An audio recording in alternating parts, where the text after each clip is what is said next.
Good morning. This is the Board of County Commissioners agenda setting. This is a regular meeting. It is Tuesday, June 20th, 2023. It is 9:25 a.m. This session is set to go until 12:15 today. This is a hybrid meeting. We're at 3000 Pacific Avenue, room 110 for public virtual attendance. You may follow along on the Thurston County YouTube channel.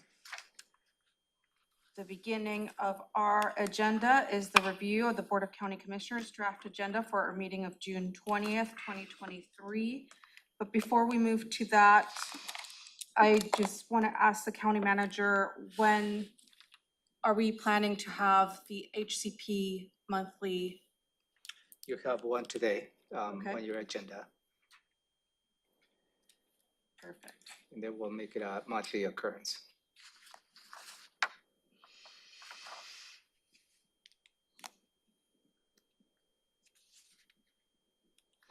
Okay, perfect. Sorry, I missed that in the agenda. That's good. Okay, so with that, we'll go on to our meeting of June 20th, 2023. We'll start the meeting, call the meeting to order at 2 p.m. Pledge of Allegiance to be led by Vice Chair Menser and approval of the Tuesday, June 20th, 2023 agenda. Next is an opportunity for the public to address the board and county manager's update. I just have a couple of updates for you this afternoon. This related to the ban on the discharge of fireworks. I received some information from the fire marshal as well as emergency services, and based on the current weather conditions, we're not considering a ban on the discharge of fireworks. And also related to the burn ban, outside burn ban, similar to what I just stated, at this point doesn't warrant to implement the burn ban on outside fires, and we'll continue to monitor the situation.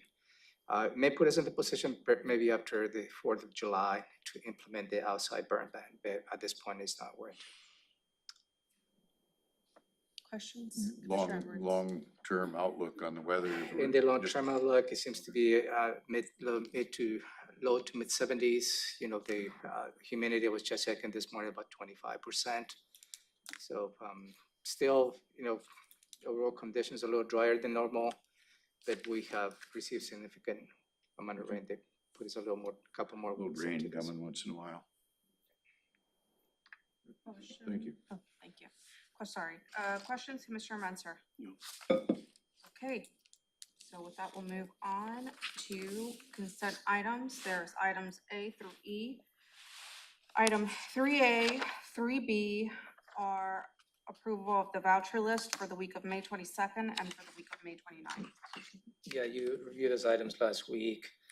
And item 3A is the voucher list for the week of May 22nd, 2023 for a combined amount of $1,517,520.29. Item 3B is for the week of May 29, 2023 for a combined amount of $1,836,066.98. You also asked to look as to what other weekly voucher lists will be added to this agenda, and we have under the department items 4A and 4B for the week voucher list of the week of June 5th, 2023 for a combined amount of $2,339,175.34. And it's part of the department item because we do have expenditures related to the tenant improvements here in this building. Similar to 4B, which is for the week of June 12, 2023, and this voucher has a total amount of $4,068,520.19. And that's so far what we have received from our services. Questions, Commissioner Edwards? No questions, thank you. Questions, Commissioner Menser? Okay, so with that, we'll move on to item 3C, Public Health and Social Services, AM Test Bank contract for lab analysis of surface and groundwater samples. And you also reviewed this item last week, commissioners, and this for your consideration is to award the contract to AM Test Incorporated in the amount of $40,140. And this is a result of securing 3 different bids from potential vendors, and this was the successful vendor. The purpose of this contract is to provide laboratory services that require for surface and ground samples collected for water quality. And this is mainly related to the PIC program the board has approved as part of the Foundation of Public Health. What did you call the program? The PIC program. And Art is here to assert. Is that like PEC? It's Mission Identification and Control. PIC. PIC. PIC. Art, anything you'd like to add? No, this is Ramiro did a good job explaining everything, and it's just, again, this is we want to make sure we get the best prices for the lab services that we need to do the pollution identification and correction program, as well as the agreement that we have with CPED for lakes and stream monitoring. And so this is just part of our process to make sure we're getting the best value for the dollars we're spending. So thank you very much for considering it. Thank you. Questions, Commissioner Menzer? No. Okay. Moving on to Thank you. 3D. Thank you, Art. From Central Services, Information Technology, a resolution reclassifying position from a business applications technician 2 to an IT consultant 2. You also reviewed this item last week, Commissioners. The recommendation from staff is for you to consider reclassifying the business application technician 2 to a IT consultant 2. And that goes from $6,482 to $8,812, an increase of $2,330 or 35.94% a month. And again, this is an attempt from the newly minted Director of IT to go through assessing all the vacant positions and determine what will be the best classification to meet the business needs.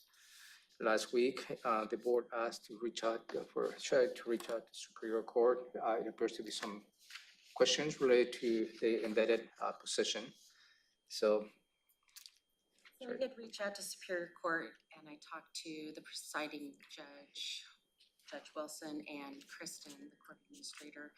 They said they are exploring the idea of requesting another IT position because they're looking ahead to anticipated IT support needs due to a large Odyssey upgrade that's coming and to take on the support that their operations managers aren't able to continue to do, such as website updates and helping with minor computer issues. Questions, Commissioner Edwards? The county manager, you said IT consultant is going to be the term? yeah, it goes from business application technician 2 to IT consultant 2.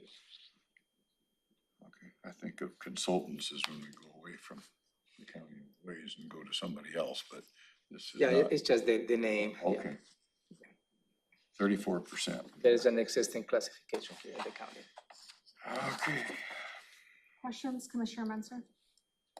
I'm looking at last week's notes. You can go ahead if you have any questions. I have no questions about this position specifically, but I do have questions about that Odyssey upgrade. And I actually want to request a work session for the board after we come back from recess to review the IT policy. I'm concerned about all these different system upgrades that are coming up, and they're just, I feel like they're coming out of order, and they're coming out of, we heard from the prosecutor and public defense about a new system that they need. We're hearing that there's going to be an Odyssey upgrade, and all of this is impacting the IT office. I'm not sure what the check-in is, but I'm not seeing a lot of checks and balances here, and I'm very concerned. So I would like to request a work session to review that IT policy. So could that be in August when I return Yeah. from my vacation That's, as I'm like well? after, Great. again, that's why I said after Because I know. I appreciate In that. the meantime, I know you have a copy. I'll distribute a copy to commissioners just to read what the As far as policy is. Odyssey goes, that system is owned by the state and we don't have a say in that. We may be able to negotiate with the administrator of the court on when the county implements that, but we don't have a choice. We have to do it. But it took Sherry reaching out to learn about this, right? Like, that's Correct. where my concern is. It took Sherry to reach out because I heard a rumbling about them needing to upgrade their position, and that's when Sherry found out about this possibility of an Odyssey upgrade. Even though it's state mandated, the impact will still fall on IT and the resources that the board will have to allocate for an upgrade like that. So I'm seeing not a lot of Coordination. in a lot Yes. of these things, and so I'm just concerned. I appreciate that you're thinking of those things. Thank you. That would be very timely, because in addition to the coordination, I think we need to be looking at the IT policy as to, not in this case, but any other offices and departments, they go through a test period for any new application. They have to go through a specific process, so maybe an opportunity to, The policy regarding tech is part of our purchasing policy and just at the bottom line, it's very clear that if something costs more than $2,500, they need approval of a Right. IT director. hopefully I mean, that is in a occurring. nutshell. Hopefully that is So- occurring. So it's possibly education on the process that we need the most, but I look forward to the conversation in August. Commissioner Edwards, go ahead. Does this find, in the end, is it a unfunded mandate? Even though it's not coming out of the legislature, it's coming from something we have no control over? Is there anything that we can benefit or at least add that to the list of unfunded mandates that we complain about in hopes of getting adequate funding someday? This particular reclassification you're asking. Well, No, no, we're no, talking about Odyssey. Oh, Odyssey. the now. Odyssey, yeah. So the Odyssey system itself is paid for by the state. They're continuing to pay for that. I'm sure that they will pay for the new software. What they don't pay for is the impact on our tech and how it has to get integrated and supported. So you could look at that as an unfunded mandate, but I think it's worth keeping track of everything that gets shifted down to us that ultimately costs our local taxpayers. Comes out of the general fund, and the general Yeah. fund is supported by our local folks. the county would have to support some type of technology to support the court operating. So, whether it's this system that is fortunately paid for by the state or a system that we would own and pay for, either way, it would need tech support. So I doubt that the state would consider this an unfunded mandate.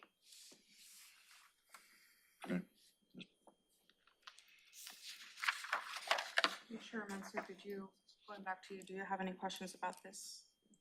I don't think so. Okay. Moving on to item 3E, thank you, Sherry. From the treasurer's office, a resolution or classifying position from a business applications analyst to a business applications administrator in the Thurston County Pay and Classification Pay Plan. Yeah, similar to the previous item, the treasurer's office have been going through the assessment as to what will be the best alignment of the positions they have to meet the really ever-changing and growing business needs. So this particular request, as you stated, Madam Chair, is for you to consider changing the business application analyst to business applications administrator. The impact on the budget goes from $7,879 to $8,158. That will be at $279 per month, or a 3.5% increase. The treasurer's office is not requesting additional budget authority for this year, and they're planning to absorb this impact on their budget if the board approves that request. And I believe we have Steve Larson in here from the Treasurer's Office if you have any questions. Steve, anything you would like to add? No, not at this time. Romero summed it up pretty well. We do feel like it's, you know, it's a reasonable request and we, do appreciate the board's consideration. Thank you. Questions, Commissioner Edwards? No questions. Questions, Commissioner Munson? Okay. Thank you, Steve. No questions, Okay. Tony? Thank you. Okay, department items 4A and 4B, the county manager already reviewed with the consent voucher list. Are there any questions on those items? No questions. Okay, moving on to Commissioner's Office, item 5A, interlocal agreement for reimbursement of involuntary commitment court services. You had a conversation this last week, commissioners, and this is a reflection of changing how we get reimbursed for ITAs, the involuntary treatment. And in the past, we used to get reimbursed by on an hourly basis, and the BHO, they used to have a contract with individual departments and offices that includes the courts, the clerk, public defender, and prosecutor. The model change of reimbursement, now we are required to bill them by case on the overall assessment of the overall case. Robin explained that process. So this agreement really addresses what we need to do as we move forward in terms of reimbursement on a case-based approach. And this agreement is directly with the county, and the reimbursement will come to the general fund. Each office and department will continue to track their time because that's a requirement they will need to report, but this is just the reimbursement aspect for those activities that we're required to do. On your item today, we need to add the amount of not to exceed $1,270,000. That is the amount of this particular agreement. If you have any other questions, Robin is here to answer those. Robin, anything you'd like to add? Nope. Okay, questions, Commissioner Edwards? Will we be keeping track of the difference that this is gonna be costing us in the end? Because it'll take a while, I suppose, to know the amount that it's ending up costing the taxpayers more by the way we're billing, because we're gonna get less service for it. And it seems like the end, when we've talked about this before, have to be So the county, we anticipate recovering all our costs other than indirect costs. but didn't we figure that this was gonna be an additional cost to the county in the end? It's the indirect costs that we used to get reimbursed for that we will no longer Yeah, get but that- reimbursement. But So to somehow we that have to cover that. extent, we'll be covering that with general fund. Other than that, Right, it's a new drain on general fund, and I'm trying to, it is how much basically. is it gonna be? And you probably don't know that right now, but I'd like to at least keep track of how much more that's gonna be as we move forward, so we can add that to the list of unfunded. So we can certainly take a look at prior years and say how much was the indirect that we were reimbursed for to get a sense of how big that is.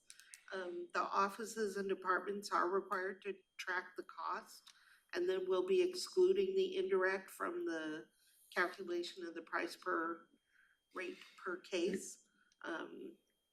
I don't wanna Yeah. pay this out of general fund. If there's any way around it, now whether that can be treatment sales tax or how we can do it other than general fund, that's my concern here. So, indirect is calculated based on cost allocation methods that we need to follow. I don't think we can cover those indirect costs with,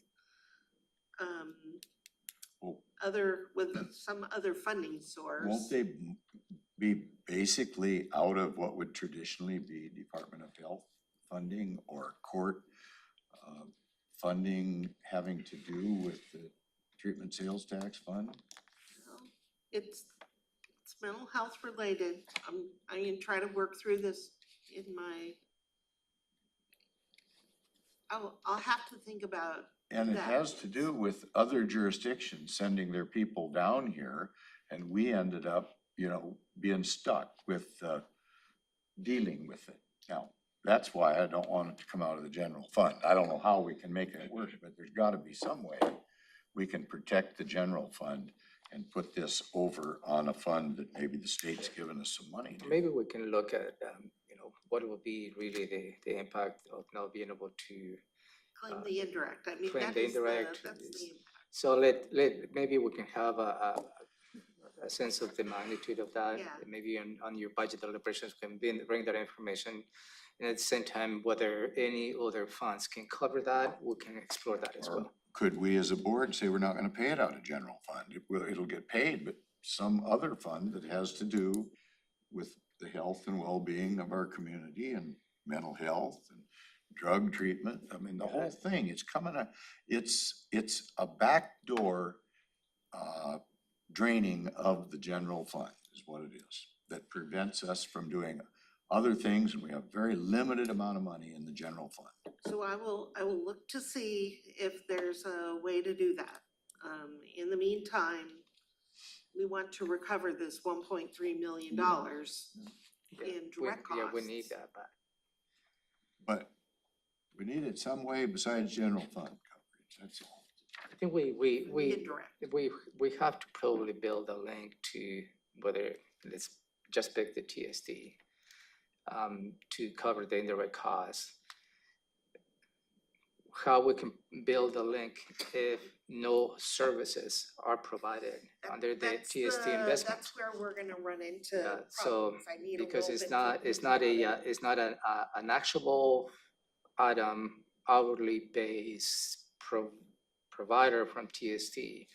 You just pay the overhead with no services funded by TSD, but we can explore that. We'll explore it. We can explore that. I just need a little time to think about it. Well, if it's possible. Questions, Commissioner Mensah? Yes. So, first of all, the indirect cost, we brought this up at the BHO meeting, and Mark was questioning why your interpretation is we can't get indirect costs. The laws clearly states that. All right, I don't, okay. You guys can talk about that. I don't know the answer. The second thing was, why is this phrased as a, I mean, we have to pay. I thought this was all gonna be about a case rate. I don't understand why this is phrased in terms of 1.27 million. I expected this to be a, you know, $970 per case or something, or $3,700 per case. Sure, the contract has to have a maximum. If you read the interlocal agreement, it has a rate per case. But And what there's happens a when we hit that maximum. maximum? I mean, We'll be negotiating with the BHO for them to pay more. But contracts have maximum payment amounts. This contract is for this year, from January through December. And how much is it per case? Can you look that up?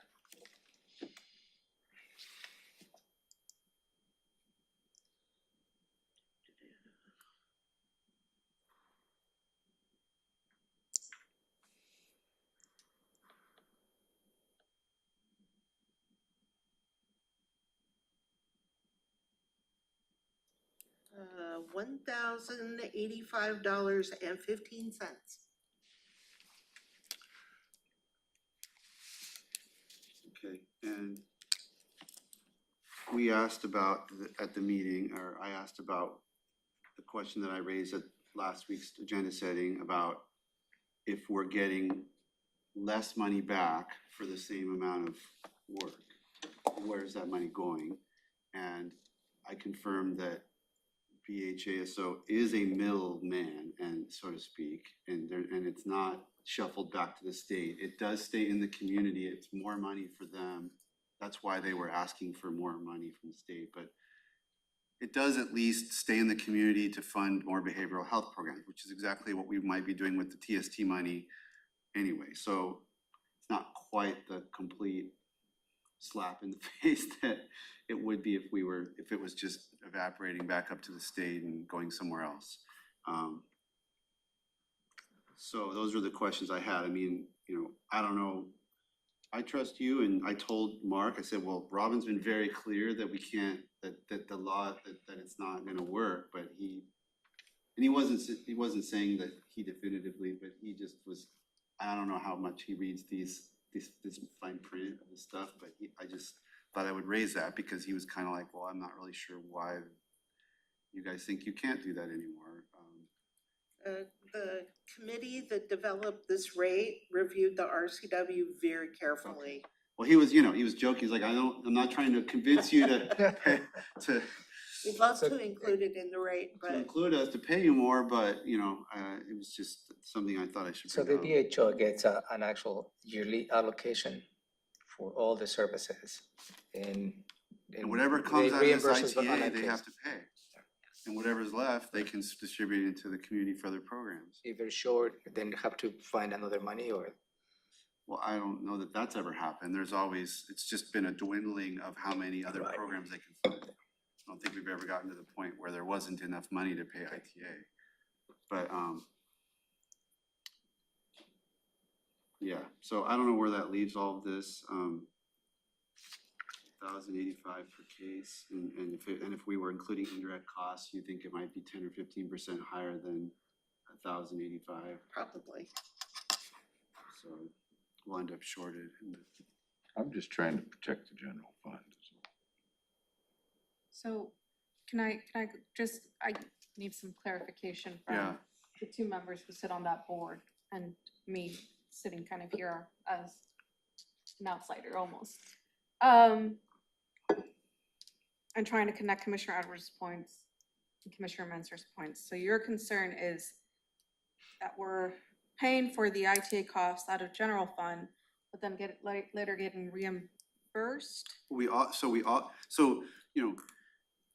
have a court system, like we're paying, but it's not like we're writing a check. It's like, the court handles that, and then they get to kind of itemize their expenses that relate to ITA and then get money back from the BHO.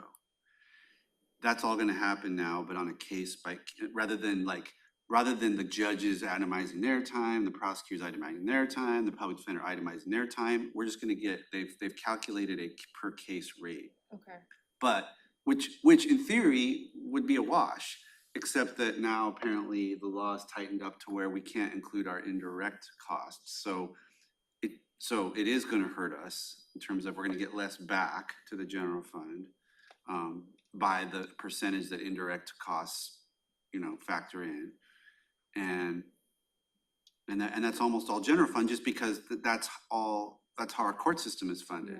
Our judges are paid by the general There's fund, no and our other public funds. defenders are paid by the general fund, and our Yeah. prosecutors are paid by the general fund. So it's hitting us in that way. We're getting less back for the extra work that they do on ITA proceedings. So it's like the law tightened up in two ways, right? Tightened up by saying you got to do it at a case rate, not individually, and they've squeezed out the indirect costs out of it. The first one should be income neutral if we did our calculation right, but the second one is not. It's going to cost us. I asked Robin for that. You should 10, 15%. but the calculation by case rate is based on the past actuals. They came up with that number. So, and then my point was just that, well, the extra 10 or 15% that BHO is not paying us, BHO then gets to fund community like they don't send that money back to the state or whatever. They get to, it's been a whole issue with the BHO because the ITA money comes out of a pot of money. They have to fund local services, and they'll have a little bit more money to fund local services.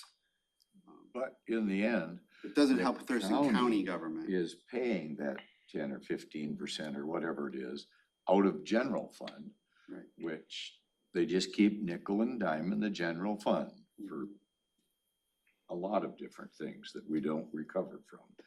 Cause we want behavioral health programs. Yeah, but we we'd wanna have the probably pay them out program. of TST or something, yeah, something But else. it should come out of a dedicated fund rather than out of the general fund. That's all I'm saying. I And then that's what Robin is going to look, try and figure out a way try to around it. figure out to see if there's, I'd like to put a Ultimately, how much it resolution is out and that if we there's a won't different pay way out of to general fund. pay it. I will look. okay. Are commissioners, okay with moving with this item forward, item 5A today? We don't have Yes, a choice, right? It needs to. I mean, Be done I don't, today? Yeah. It's the law. it's Yeah, kind of it what's starts coming down. July the 1st is pipes when later. we really need to get this Okay, so then, done. It's kind of like you're damned if you do and damned if you don't. Yeah, we're backs Okay. against the wall. okay, so no choice in that. Item 5B, interlocal agreement to form the opioid abatement council. I think this has been a little bit of long time coming. A little bit of a background. The county and the major jurisdictions of the county received a funding allocation as a result of a class action lawsuit related to the manufacturers to the distributors of the opioid. There has been created this crisis, not just in Thurston County community, the state, across the nation. So within the allocated amounts, there is a requirement that we need to form opioid abatement council, what we call at OAC at the region level. And that region level includes all the counties on the southwest region. On the Thurston County region, not Thurston County, on the Cascade region, which includes the Mason, Pacific, Thurston counties, Lewis, Mason, Pacific, and I forgot the county south of Lewis. Collins? Collins County. And within all those counties, the major jurisdictions, in this case, Lacey, Olympia, and Tumwater, receive the allocation. And each of those jurisdictions need to agree in forming this opioid abatement council at the region level. So that has been already been concurred. Scott Cushion, I'd like to give kudos to Scott Cushion. He has been working on this at the regional level with all the attorneys of the many jurisdictions that have concluded on this final draft agreement. The local jurisdictions here in the county, Olympia, Lacey, and Tumwater, I receive a note. They will be considering their respective councils passing this on the first and second weeks in July. And that will meet the requirements because we need to have this agreement in place before we can get the second installment here's at the end of July. So I think we have aligned everything to this point. If I'd like to remind the board that this opioid abatement council that it was formed at the region is just what I call is just to meet the requirements of the MOU. The opioid abatement council at the region really doesn't have any authority to distribute monies, or they are not holding any money. We already have those dollars. And the only function that this regional opioid abatement council will be to review yearly reports. If any of the jurisdictions within those counties deviates from the activities they are intended to do under the settlement. The next step in the process, you will see this coming up in the next, after your summer recess, is we need to have a local agreement that will be between Thurston County, Olympia, Lacey, and Tumwater. They will form a sub opioid abatement council. And this council at the Thurston County region will be the one as to how that is how the money will be distributed in accordance to the settlement. Long explanation. Finally, we're here, and open for questions. Go ahead, Commissioner Andrews. Do the tribal communities fit in anywhere here? No, they have not been allocated money as a result of the settlement. However, I believe when we formed the the regional Thurston County Abatement Council may be an opportunity for coordination with the tribes. But at this point, they're not part of this agreement. As the tribal treatment center progresses and moves forward, might we be, I don't know, inclined, because it's gonna serve people from that whole region you designated. Would there be some benefit to helping those folks finish up that project to serve our community better? That's kind of, I guess, my question. It could be, but it will be too premature for me to answer that question, because at this point, we don't have a Thurston County Opioid Abatement Council. We don't know how the money is gonna be distributed. And that will need a representation from the cities as well. So it's not just the county's decision. Does that concept make sense to my seatmates, I guess, I would ask, Does for me. so that at least we can be kind of thinking about that as time goes on. I don't know exactly where they're at, but I know I've talked to them about this particular issue. And some of the funding that they've got, they got a lot of dollars put together already, but they need more, and it's gonna serve a regional area. So I would just ask that we at least stay in touch with them and see if we can't benefit our community from the whole program, that's all. No, I think that's a good idea. I think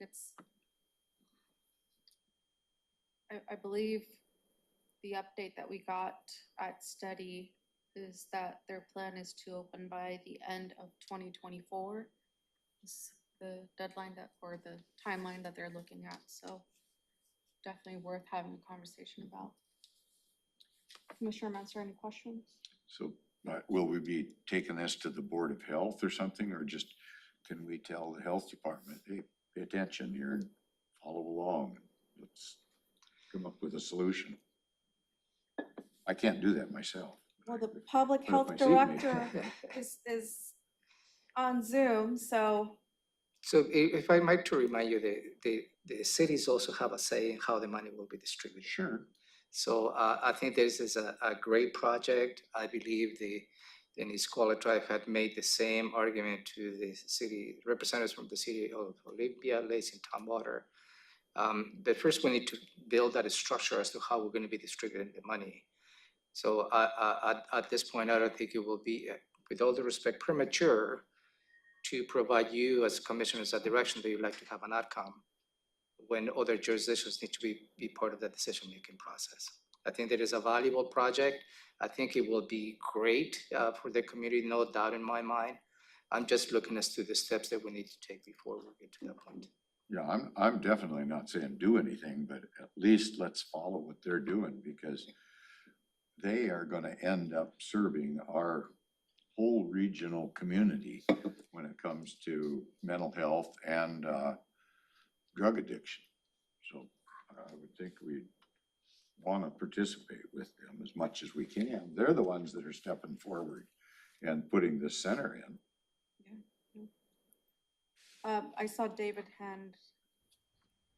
Go ahead. Yeah, thanks, Commissioner. I was just gonna note that the tribes have a separate settlement process. So they also are engaged in legal settlement. They've got funding that has been coming. So just to make sure the commissioners understand, they're not missing out on settlement funding. There's just a separate process with the tribes that's happening aside from the states that are going on. So just want to make sure that's clear too, that they do have their own settlement process underway. That's been going on for the last, I think, a year now. Yeah, I no problem with that. I just think that it's time we ought to all try to be going in the same direction to solve the problem. I agree. Okay.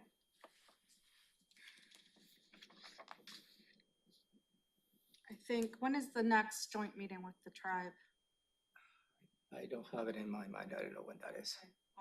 I think this will be an item to add to the agenda to discuss with them and just have a conversation with them, discuss their timeline.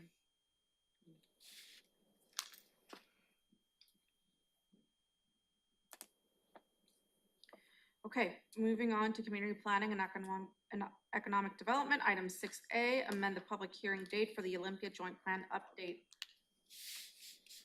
We just came across that perhaps the July 25th, we don't have a quorum for the board to meet.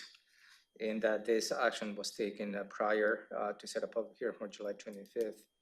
So this action is to move the public hearing related to the Olympia Joint Plan from July 25th, 2023 to August 1st, 2023, 3:30 p.m. Thank you. Okay, any questions on that item? No, Commissioner ma'am. Edwards, Commissioner Mentor? Okay, moving on, item 7A from Public Health and Social Services. DSHS Work First Children with Special Needs Program Agreement.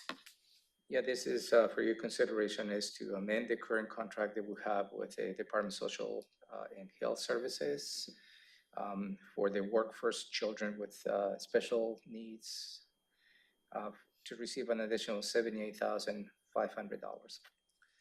And this is continues to provide the programs. There's just there's amendments to receive more money, and that will enhance the programs they will continue to provide.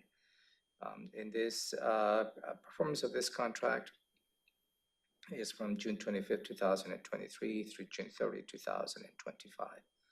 And I believe that's the only amendment to this contract. I think $78,500. Gretchen Thaler is here to explain a little bit more what the intent of this program does.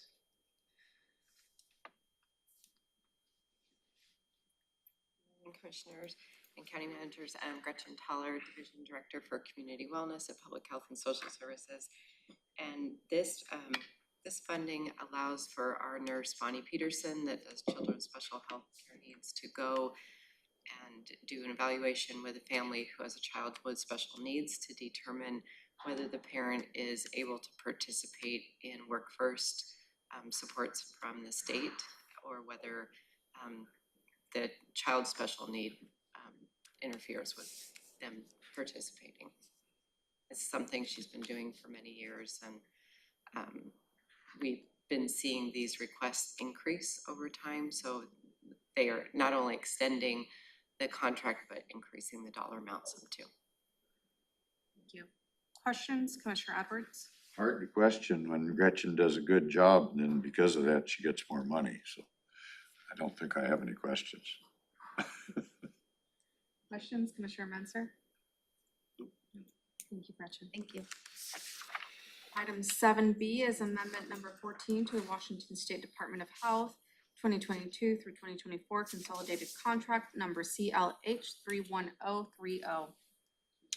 Thank you, Madam Chair. Back in January 11, 2022, the Board of County Commissioners signed the umbrella contract to receive money from the Washington State Department of Health.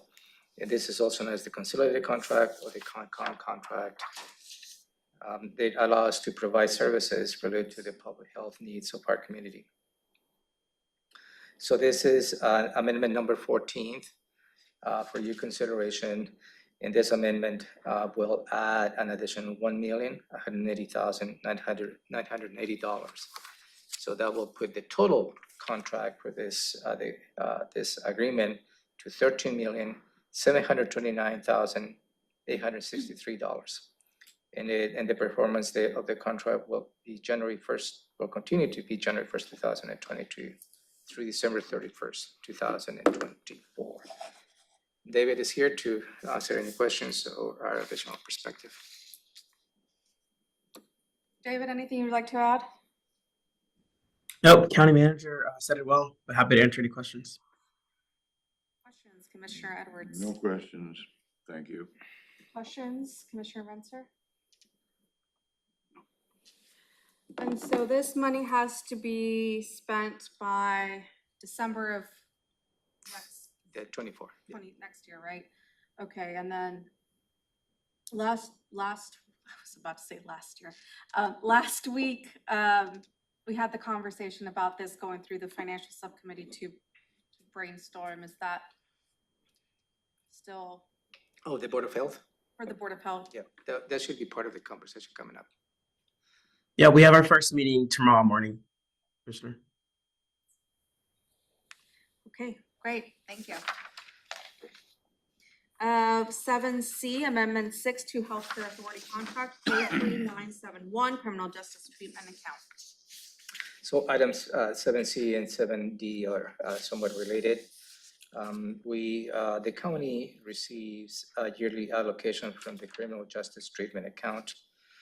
And in this particular request, we have been informed that we will receive an additional $50,000 under this account. So the total amount for this contract or contribution from the Criminal Justice Account, Treatment Account, CJTA, it will be $417,222 from July 1st, 2022 through June 30, 2023.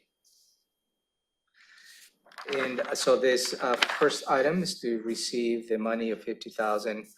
And the second item is to amend the contract that we have with the Thurston Mason Behavioral Health Administrative Services to add an additional funding to their contract. And it will add $105,000, I believe, in the total. No. What is the amount that we be adding to the BHO contract? I think 40,000. This is Shaylin Sowers, Treatment Sales Tax Data Analyst. This would add $35,000 from that additional $50,000. So, and again, the item 7C is to accept the money. Item 7D is to amend the contract to distribute some of the money. Thank you. Questions, Commissioner Edwards? I guess my only question, the last two items, why couldn't we take money out of those particular items to pay that shortfall of 10 to 15% on what we're talking about? Because that's new money coming in without a particular dedicated program to it. So why does it have to come out of general fund? I'm gonna keep harping about that. So we certainly could not use this money to pay indirect costs associated with involuntary treatment. This is CJTA money, and it has very specific uses that are monitored by the state. Some of those people get in trouble, get in the criminal justice system because they got mental health problems, drug I don't addiction disagree problems. with that, but I can tell you that the costs that we're talking about wanting to cover another way would not be eligible for this. Okay.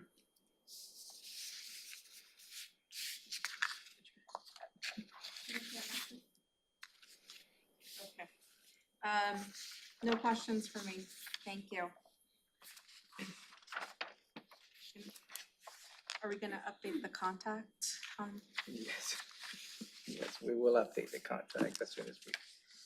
So now, you give us a little. We're in fact, recruiting for Carrie's replacement. Okay.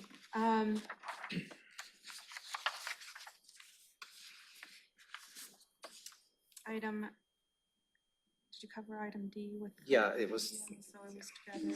Together. The homeless service contract with Department of Commerce, Tom Webster. So could I cover item 7E and F? Those are two related. Yeah, go ahead.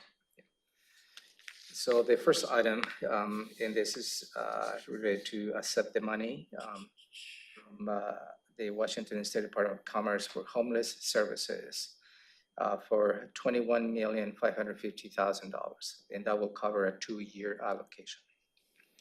And that includes the Consolidated Homeless Grant, the Eviction Prevention Rent Assistance, the Emerging Houses Fund, Housing and Essential Needs, document recording fees, supplemental funding.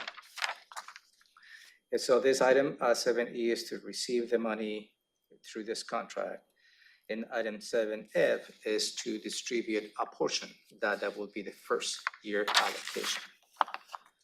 And that allocation, the Regional Housing Council met this past Tuesday on June 14th and provided recommendations to the board as to how that distribution will be the first year. And this is the summary. Couldn't make it any smaller.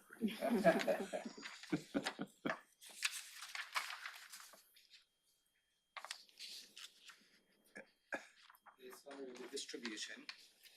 And the recommendation from the Regional Housing Council is to allocate $10,573,838. If you like, you can just read through this allocation, but this is table is included on the online under the agenda for today. So that will really complement those two items. The second year may be a renewal of existing allocations, but that perhaps will be another decision, conversation at the Regional Housing Council. Tom? That's a very good summary. Happy to answer any questions, but I don't have anything to add at this time. Any questions, Commissioner Edwards? Tom, how did they make the determination? Like I see Drexel House gets 100,000 and Catholic So we- Services gets about 4 million. Yeah, so we issued a request for proposals last February. Those applications were due in March of this year. Applications were reviewed by the Homeless Services Advisory Board to the Regional Housing Council. I will say this year with this funding we have available, many applications we were able to fully fund that request that submission that applicants had. Not everyone received full funding, but many organizations did. So the funding amounts are largely based on the applications that agencies submitted and available funding. So highest scoring applications, many of them were fully funded, and then lower scoring applications received a portion of their requested award.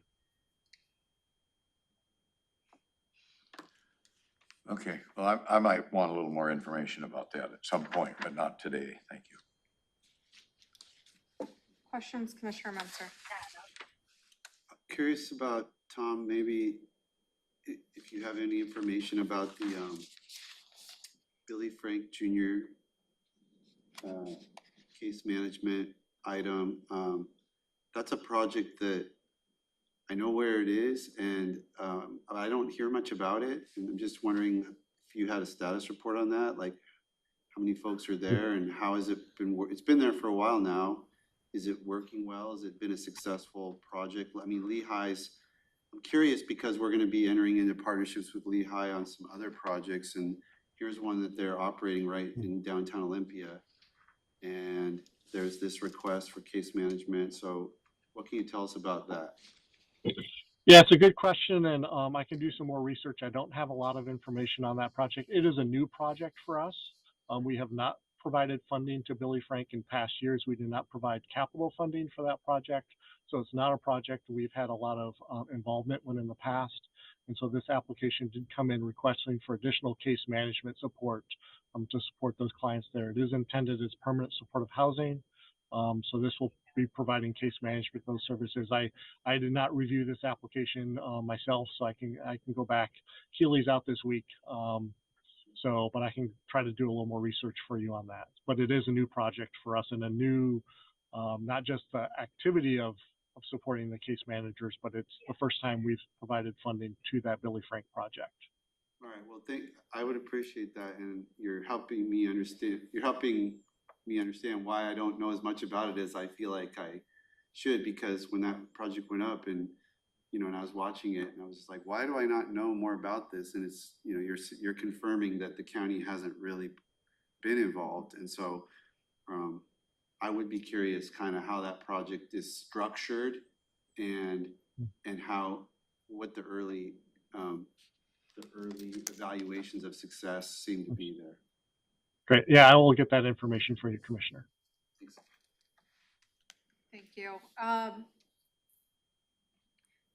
guess, thank you, Tom. Thank you, Keely. I know that just with the summer recess, it was trying to almost fast track this to get in front of the RHC and then later the board, so it would meet those deadlines and not have to wait for that time. So just thank you for all of the work. And I also want to thank the advisory board for reviewing and going through all these grants or requests.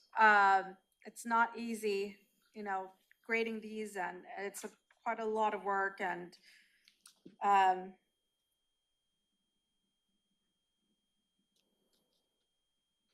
thank you. Madam Chair. Thank you. So just to, how about two follow-ups? One on the Billy Frank additional information, Commissioner Edwards, what additional information you'd like to receive from this? I'm curious about how come, Catholic Community Services did both applications. And I want to make sure that the veterans get adequate coverage if needed.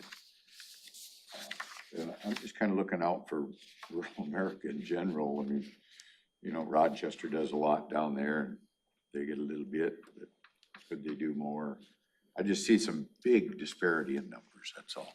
So I don't know that I need something from Tom right now. I just want to be aware a little bit more of how the process. About the process itself? Yes. Yeah, we can probably provide I actually, Tom, because at the RHC, they showed us what they requested and what was funded, and that kind of helped answer a lot of our questions on, just the different levels of how each request got funded.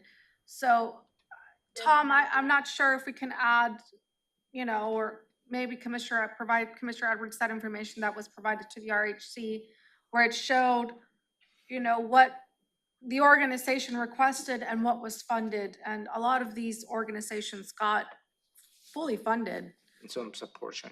Yeah, and Right. some were some portion, but the ones who scored pretty high. Maybe, Madam Chair, for this afternoon, Tom, if you can take the time when you present the item, just to, at a high level, how the process worked, the request for proposals, how many applications were received, who reviewed those applications, and then move it into the recommendations to the Regional Housing Council. I think that will be helpful. Yeah, I mean, it would actually be helpful to me if I knew what was requested and what the final award was. That would give me a sense. Happy to do that and happy to send over that more detailed spreadsheet as well to the commissioners. Yeah, thank you. Thank you. Thank you. And then, Tom, there was it 2 organizations that did not get funded? Is that correct? I believe, I'd have to double check. I believe there was more than 2 organizations, but it was a small number. That I want to say maybe 3 or 4. Okay, I was trying to like back through that graph, and I can provide that. That's in the spreadsheet. I can note that as well. thank you. Okay. So we'll move on to item 8A from Public Works, which is the release of guardrail easement to clear property encumbrance. Thank you, Madam Chair. You reviewed this item last week. This is somewhat of an administrative process. Thurston County recorded in July 29, 1991, an easement in this particular property related to installation of guardrails on Little Rock Road. Unfortunately, we discovered this legal description of the easement is on the other side where we need it, on the backside of the property. And this will take the encumbrance on that property, this action, and then we will have to engage again, I believe, to secure the right easement to install the guardrails. That is the gist of this item. Correct? That's a good summary. I'm here to answer any questions. Thank you. Questions, Commissioner Edwards? Almost just a technical adjustment, isn't it? Right. Questions, Commissioner Munson? Okay, moving on, item 8B, access agreement with the City of Olympia. Yeah, this is the an item the City of Olympia related to the City of Olympia's plan to upgrade their property. They next to the property the county owns in Carpenter and Martin Way. They're planning to do a transfer station related to the solid waste prior to taking it to the Waste and Recovery Center. And they're requesting an access easement to continue their plans of operating the facility. Last week, Commissioner Edwards asked, what is the status of this particular facility, since it used to be for training by law enforcement? we receive information from the City of Olympia Police Department, and the city has not used, or no other jurisdictions have used this facility for that purpose for many years. And that is why the City of Olympia is moving forward on this redevelopment of this property. So each jurisdiction has found a different ways for training and meet their needs somewhere else aside from this facility. Thank you. Any additional questions? No questions from me? Okay, moving on. Item 8C, contract award for the 2023 overlay project, CP number 98223. On June 1st, 2023, the Department of Public Works received 5 bids for the 2023 overlay program. The result of that process, the department is requesting for you to award this contract for Tutuchi and Sons of Tacoma for a total amount of $3,154,858, and that includes 10% from the low bid they provided. The intent of this program is to overlay arterials and collectors on the southeast and northeast quadrants, and that will include just about 4.12 miles, include segments of Martin Way, Carpenter Road, Dudrow Road, Meridian 93rd, and Vale roads. This will be funded combination of the real estate excise tax as well as the county road fund. And Steve Berker is here to answer any questions. Okay, Steve, anything you'd like to add? No, I think the county manager covered it well. Thank you. Thank you. No Questions? Thank you. Questions? Okay. Moving on to item 8D, request for qualifications for Boston Harbor and Tamishan water and sewer improvements. This is the next step in the process when the board allocated American Rescue Plan ARPA funds to specific improvements in Tamishan and Boston Harbor water and sewer systems.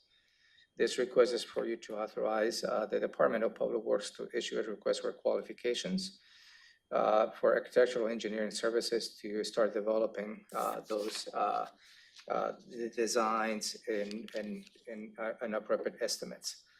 As you know, the American Rescue Plan funding needs to be under contract or obligated by December 31st, 2024. And I believe this step is aligned to that deadline, and we're expecting to have those contracts in place prior to the deadline of the ARPA funds. I think Tim is here to cover this item. Tim, anything you'd like to add? Good morning. I have nothing to add to that summary, but would answer any questions the board may have. No questions, thank you. Questions? Okay, moving on, item 8F, contract award for Thompson, 80, approved grant contract with the County Road Administration Board for Old Highway 99 and Tilly Road South intersection, CP number 61317. The County Road Administration Board, through the Rural Interior Program, awarded the county a total grant amount of $2,100,000 to provide intersection improvements of Old Highway 99 and Tilly Road. The way the County Road Administration Board awards these grants on the first biennium, they provide the funding for grant funding for engineering and permitting. In the second biennium, will provide the rest of the funding. So in this case, is for you to authorize the director to sign this agreement to secure the $500,000 that will be the first installment of this grant. And then in the next biennium, you will see us attend the $1.6 million. The overall cost of this project is just about $4 million. So we will use portions of this grant, which is the County Administration Board Transportation Block Grant, and a surface federal government, as well as the traffic impact fees, and the remainder will be from the county road fund. This is the first step and the overall development of this intersection improvements. Marcus. Good morning, Commissioners. Marcus Storvik, Senior Civil Engineer, Public Works. The only thing I would add is not only the intersection at Tilly and Old Highway 99, but also just under a mile of improvements, safety improvements to Tilly Road up to Goddard. I'm happy to answer any questions. Questions, Commissioner Edwards? What kind of improvements are you talking about? Are you turn lanes or Intersection. roundabout, or what are you doing? Specifically at the intersection, it's a left turn lane from Old Highway 99 onto Tilly. And then the improvements along Tilly Road up to Goddard, 5-foot wide shoulders and some clear zone clearing. So if there's trees, utility poles within distance of the edge of pavement, we'd be relocating those. Okay. Thank you. Questions, Commissioner Menzer? Okay. Moving on to item 8F, contract award for Thompson Creek Road Southeast at Thompson Creek Fish Passage and Cooper Road Southwest at Mockshaw-Hazles Creek Culvert Replacement Project. Thank you, Madam Chair. On June 7, 2023, the Department of Public Works received 2 bids for the prefabrication of 2 bridges on the locations you just stated. And this is a strategy that the Department of Public Works has implemented in order to expedite the installation of the fish barrier removal program. So this installation, the manufacturing of those 2 bridges will coincide hopefully for the 2024 construction season. And that is the intent of this, just to be a little more proactive for the 2024. That's when the actual construction will be on those 2 locations. I believe the overall cost of this fabrication will be $388,955. That will include a 10% contract fees to cover any unexpected activities. Marcus? Nothing to add. Thank you. Thank you. Questions, Commissioner Edwards? Who was the other bidder? The low bid was Contact. The other bidder, RTI Bridge. They're out of on Montana. And we actually received a 3rd one. It was unresponsive. That was another company out of Montana as well. Okay, questions? And you have done business with this other outfit, this one out of Ohio, right? Yes, that is correct. That is the one we've received the most bids throughout these construction seasons. It used to be Big R Bridges. They were purchased by Contact, which is headquartered out of Ohio. Got it. Okay, thank you. Questions, Commissioner Menzer? Okay. No questions for me. Thank you, Marcus. Moving on to item 8G, approved grant agreement with the U.S. Department of Transportation for Thurston County Safety Action Plan, CP number 61491. This is a grant to develop a program for the county's safety plan, as the county engineer described last week. And we be receiving an amount of $264,000 from the federal government to conduct this study and to update the traffic safety program in the unincorporated areas of the county. I will leave Matt to elaborate on this if need be. Sure, I can elaborate a little bit. Basically, our local county road safety plan meets the requirements to apply for improvements from the Highway Safety Improvement Program, but it does not meet the requirements to apply for improvements from this Safe Streets for All, which is another federal funding program through the infrastructure bill, which is going to have a lot of opportunities in the future. So we want to make sure to get the plan in compliance with that. And then the next step would be, hopefully in the future, we're coming back with specific projects that there is Safe Streets for All with. Okay, questions, Commissioner Edwards? That wasn't the clearest audio. Yeah, your connection was a little bit off, Matt. Can you try again? No. Go ahead.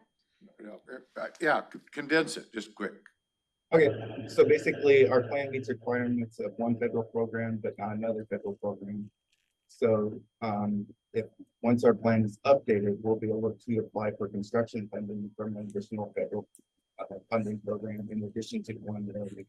Okay, as he goes, it gets more garbled. Yeah, the longer you're on, the longer you talk, the more garbled it gets.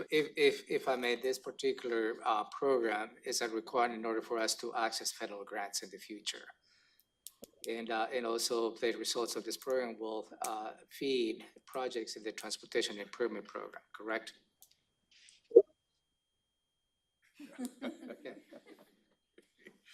Okay, I don't have any, thank you. Commissioner Menzer. Is the program Safe Streets and Roads for All? Across the county? No, the name of it. This is, something about the way this is written is very hard to understand, so I'm trying to make it better. So if it's called move to approve the state Safe Streets and Roads for All grant agreement. No, yeah, you're right, I think. If F and O are capitalized and that's the name, then it becomes clear. If that's not the name, then there's something off about it. Good point. We'll clarify that before this afternoon. You know what, Commissioner Messer is speaking? Yeah, we'll Just on the clarify that. action, I'm just, it's really confusing. And then after that, we'll go through our standing items. We do have 2 public hearings at 3:30. If we're not through our agenda, which I believe we're not, we're gonna pause our regular meeting to go to the public hearings. The first public hearing is from Public Health and Social Services, a public hearing on the 2023 through 2027 Housing and Urban Development Regional Consolidated Plan and the 2023 HUD Annual Action Plan. Yeah, for your consideration, commissioners, you have 2 items to close the public hearing. And depending on the public testimony you received, maybe hundreds of people will be testifying on this public hearing. Then you will have the option to approve this. And similar to the next public hearing, which is related to the Cherry Open Space Tax Program. 2 actions for your consideration. One is to close the public hearing.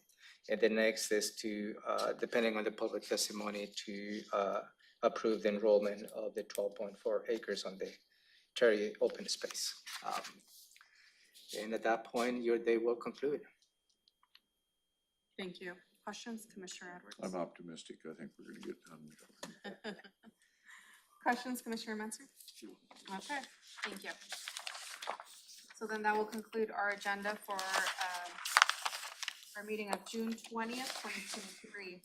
Now, next, the Board of County Commissioners summer recess begins the week of June 26th through the week of July 14th, 2023. So our next Board of County Commissioners meeting is July 18th, 2023. I want to let the board know that I will actually be out that Tuesday. And so, but I will try to join the afternoon meeting. So I will not be here for agenda setting, but I'll try to join the afternoon meeting via Zoom. And I don't know, can I bring this up now about summer recess? I have comments already about it. For next year, just looking at how crazy the schedule is, and just, I feel like July is just so hectic with the NACO conference and just everything, that maybe for next year, instead of doing it kind of early in June, maybe doing it in August. From what I hear, that's kind of what other city councils do too. They do it till August. And so just feedback for next year as we go through this. I don't know if commissioners would be open to that. I just feel like. If that decision is gonna be made, we need to make it, cause I'm gonna be going to Bulgaria whenever for whatever the recess period is with my family, so we'd have to decide that like by fall. Yeah, I think that's a good point. I think this is the first time Thurston County have exercised a summer recess from the legislative body.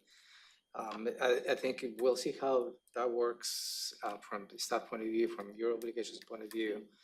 And moving into next year, we may consider having that will be the first item on your agenda in January when the 2 other commissioners will join. And at that point, will that give you enough time I or? don't know if I'll give him enough time, Maybe. but, and then Robin needs to plan budget, I guess, schedule, but, like, I'm just looking at the calendar, right? And the only meeting we'll have will be on July 18th. And then after that, the next meeting won't be until August 1st. And so I'm just, it's so tight that, just suggestion for next year. I know that the NACO conference is usually during July. I'm not sure who's gonna want to attend next year. Perhaps what you're suggesting is, as opposed to begin the late June, just focusing mainly in July. I'm just saying mainly focusing either July or August, kind of, instead of June, maybe because pushing it we- down a little bit more. I don't know. It's just suggestion as I'm 'Cause the seeing how crowded the Budget schedule is. conversations begin in September. September and October are the major. Yeah, months that is for something that, budget, So yeah. summer's open for the board. But certainly the board can probably, take an action to develop the schedule for next year in the fall, if that is. I mean, I didn't even expect to miss a meeting because of the NACO conference, so I probably may not go. So, I mean, but you're right, other commissioners might want to go. I don't know, it feels to me like August is, I think, my suspicion is if we do that, you're gonna find the same level, you're gonna find the same kind of conflicts and problems in August that you're finding now. Well, maybe starting the recess like the first week of July, and having it cover the first, the third, or next year, I don't know what the calendar is. Yeah, I mean, The 8th or that week of July 4th, and then, I think I'd rather shift it forward, I think that was another reason for the suggestion was we sort of take advantage of the July 4th holiday, Yeah. which is already a little, I'm a little more amenable to that than all the way all into the way to August, August. so we're just 'Cause- pushing it instead of June. Cause pushing it down. my kids, the school, my wife is a teacher, she's not gonna wanna, Keep waiting, yeah. well, she's not gonna want, she doesn't like having family things pushed too close to the school year.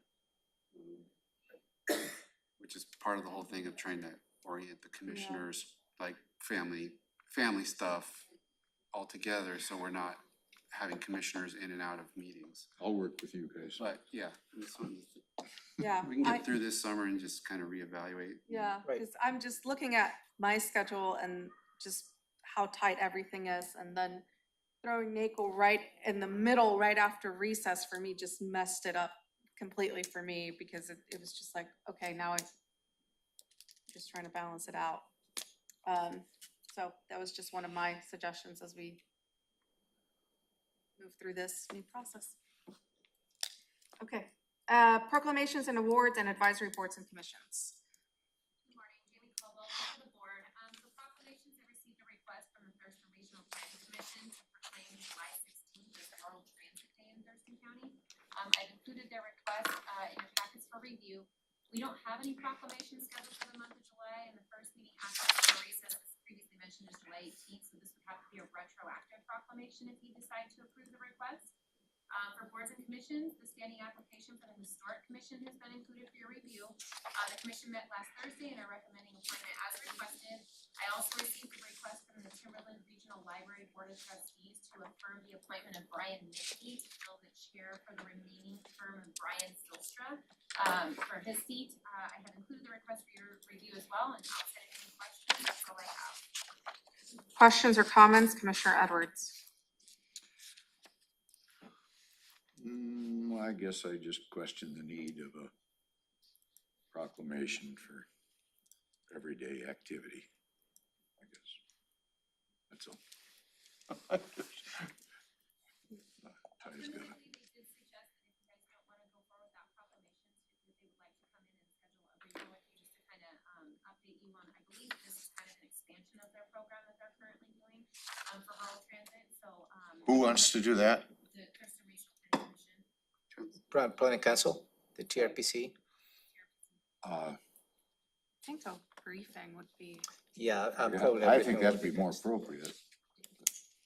Yeah, I would just say that the board considers and sets proclamations at the beginning of the year, and this year's schedule is set, but we'd be happy to have 30-minute briefing on the expansion plans. And that would be a good way for the public to track.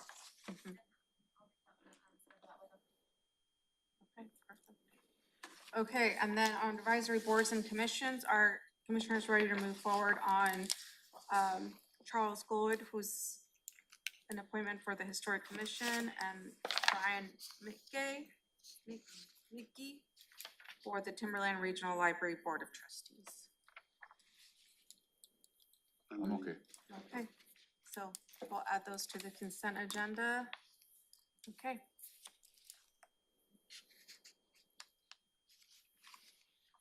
Again, thank you so much, Jamie, for keeping us moving forward on these boards and commissions and moving those applications through.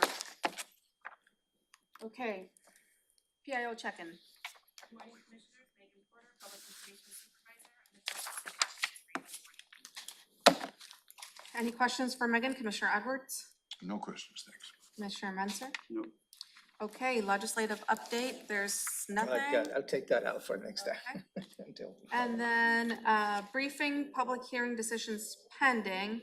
This was the briefing from June 14th, and so this was a conversation we had that we need to give thumbs up. Provide direction to Provide include direction. that on the base budget. And that's really the schedule that we have developed over the last, years. Is we need to allocate those internal rates to offices and departments. Are there any questions or concerns on this matter, Commissioner Edwards? Is this basically so that those offices and departments are able to get a little better rough estimate of their budget proposals? Is that the bottom line? It is, yeah.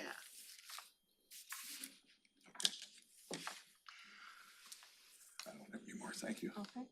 Commissioner Menzer?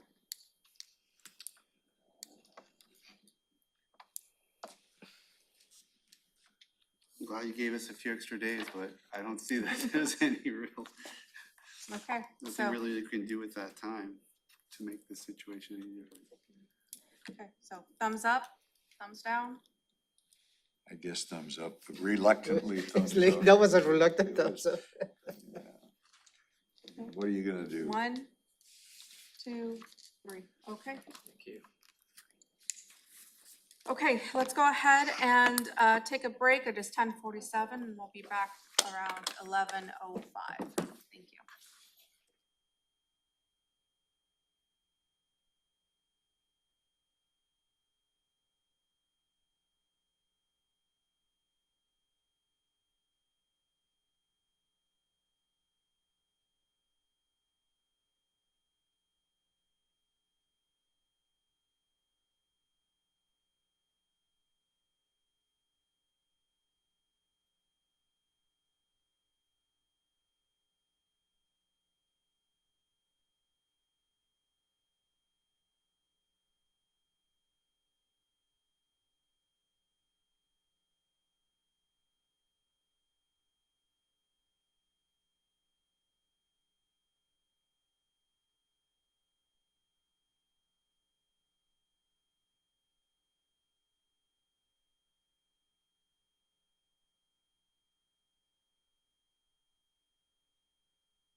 Good morning. We are back from break. It is 11:08 a.m. and we left off with commissioner items.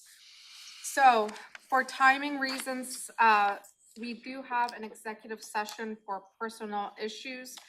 And this one is not time sensitive. I'm wondering if commissioners would be okay with pushing this till August 1st. The full board will be here. Okay. So then that executive session will be moved for August 1st. And could we let Brandon Weber and Maria? Yep, yeah, I'll connect with them, and, so I know that will probably ease David's concerns because he was a little bit, tight on schedule this morning. So David, August 1st. All right. Okay. So with that, we'll start with the 2022 Park Impact Fee Report.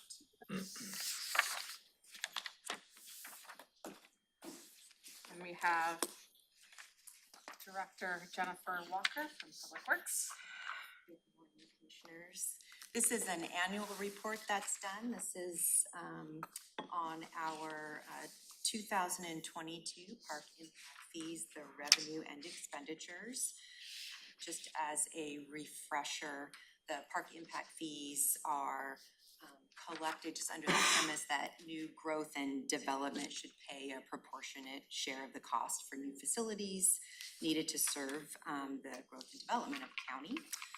Our park impact fees fund capacity-related projects to accommodate regional growth.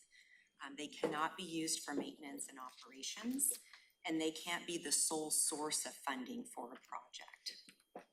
In general, the fees are expended or encumbered within 10 years of receipt of the funds.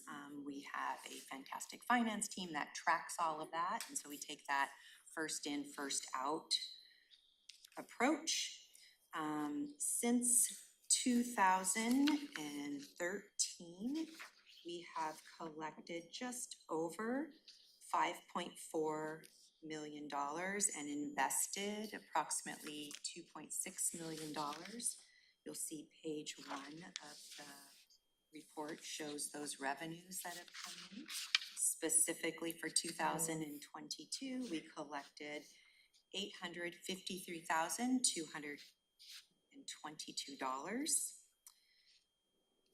Moving to page 2, in 2022, we had expenditures of $792,698. If you move over to the far right, you will see where it says 222 project expenditures.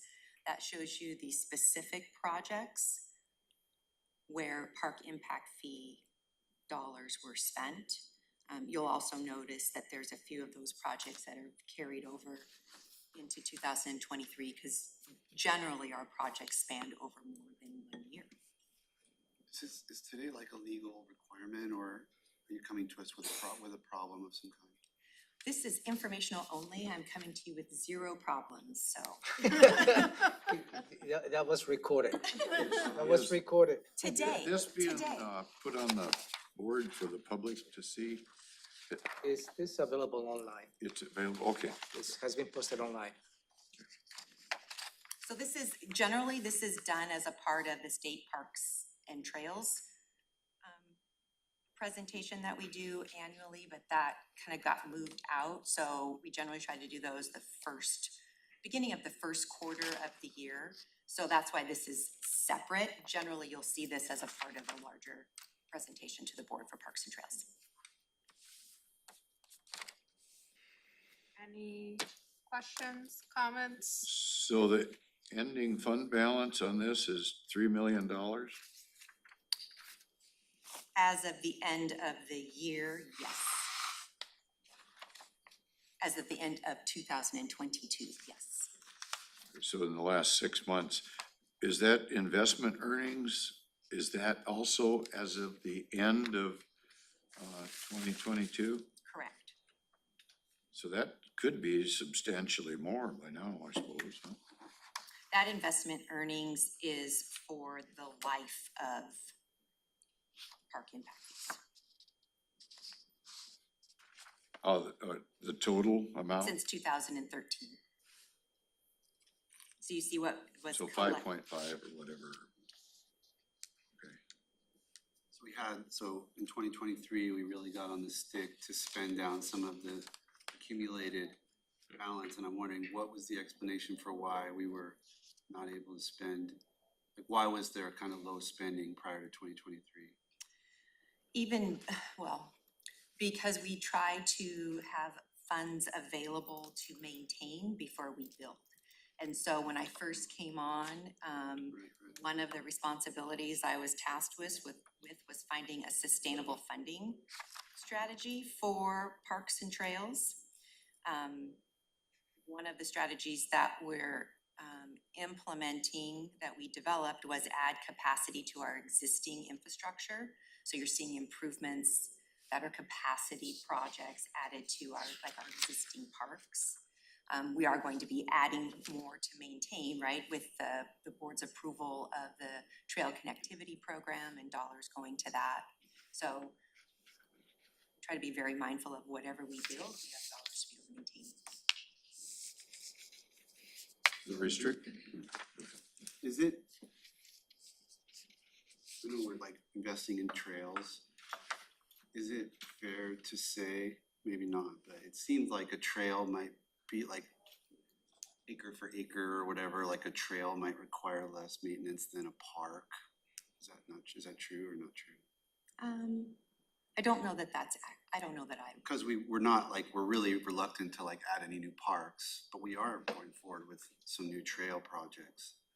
correct, which is why I'll be asking for additional staffing during the budget session. Dropping hints. Yeah. Dropping seeds.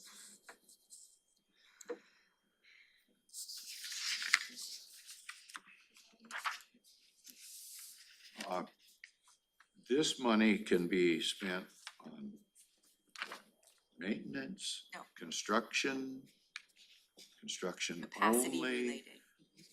Can it be spent on administrative overhead? I'm just trying to figure out what are the restrictions on this impact money? For capacity related construction projects, so. they're Does the capital expenditure have to say park? Or can it be something that is like a park or what? But I'm trying to figure out what the limit, if we're gonna stretch this a little bit, as far as legal expenditure. It has to We be are parks. spending Yeah. on parks, we're also using it on trailheads. Does it say trails and stuff, or is that just our assessment of it's the same thing? I don't know that we would say it's the same thing, No, but we see a nexus. And we're making that determination That is for the correct. public good? Yes.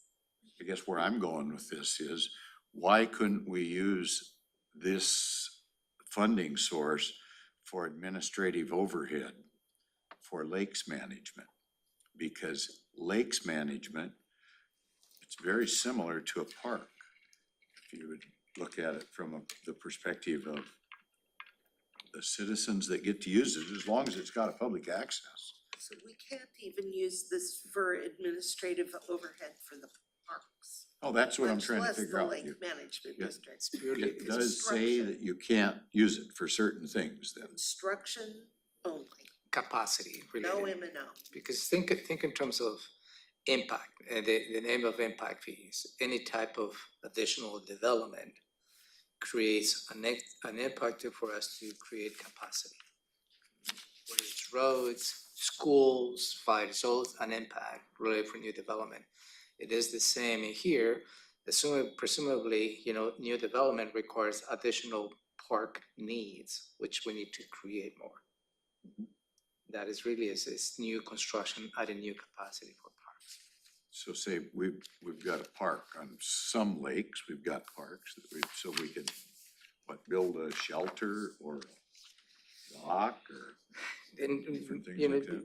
Jennifer has been very creative on this and along the way of, because if, and I'm gonna use the Kennydale restrooms, right? If we couldn't use this money just to replace that restroom, we need to create capacity, additional capacity. So in this case, as opposed to have, I can't remember the number of stalls. So as opposed to have 2 stalls, we have 4. Yeah, okay. So we create capacity, and that is, I have to give credit to really Public Works to find that link. Because on the normal circumstances, you couldn't use them just to replace that, because it will be M&O. Okay. In a way. That's my only questions. Thank you. Thank you. And, parks is one of the first questions I usually get asked by constituents, the parks, the trails.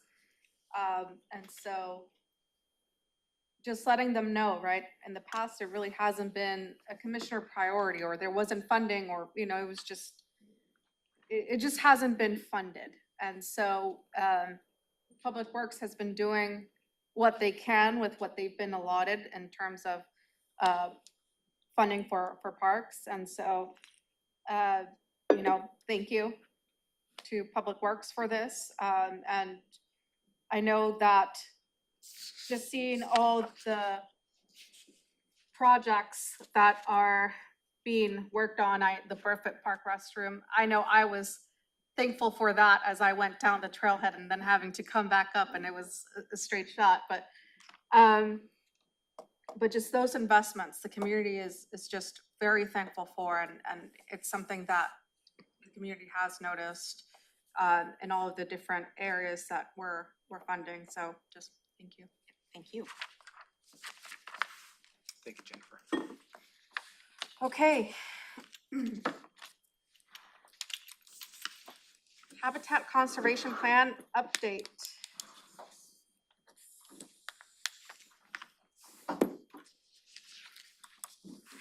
Good morning, Josh. Any handout at all on this? Maybe.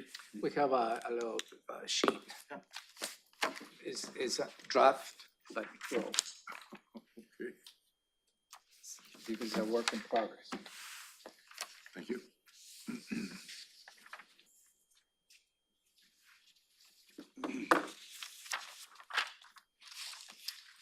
Commissioner, first of all, my apologies that we skipped 1 month on your request to have a monthly update on the HCP. So we work with Josh and we'll have a regular monthly update. Maybe we'll find whether we have one in July or just skip it until June based on the summer recess. But here you go, Josh. Take it away. I think that's mine. That one's first. Go ahead, Josh. All right, Joshua Cummings, Director of Community Planning and Economic Development. This is the monthly update on the HCP Habitat Conservation Program reviews. I did put this little one-pager together as a snapshot. The reason it's not in your packet is I wanted it hot off the presses. So these are numbers as of this morning. I'll do the big, I don't want to wait for the headline, and I'll go back and do a little more of the history and explaining this. But since 2023, the beginning, we have now received 52 applications for the Habitat Conservation Program in review. We have been able to issue 19 permits thus far for the program, and the rest are in review in varying stages for folks to turn more paperwork in or for us to complete the process. So the big takeaway, 52 in, 19 out. So it's working. This is a long time coming, and I wanted to just say thank you in public to the staff that has put together this really complex process. One of the things that I'd like to back up on is provide a mea culpa from my perspective, the director. What I didn't do appropriately was set expectations for the Board of County Commissioners.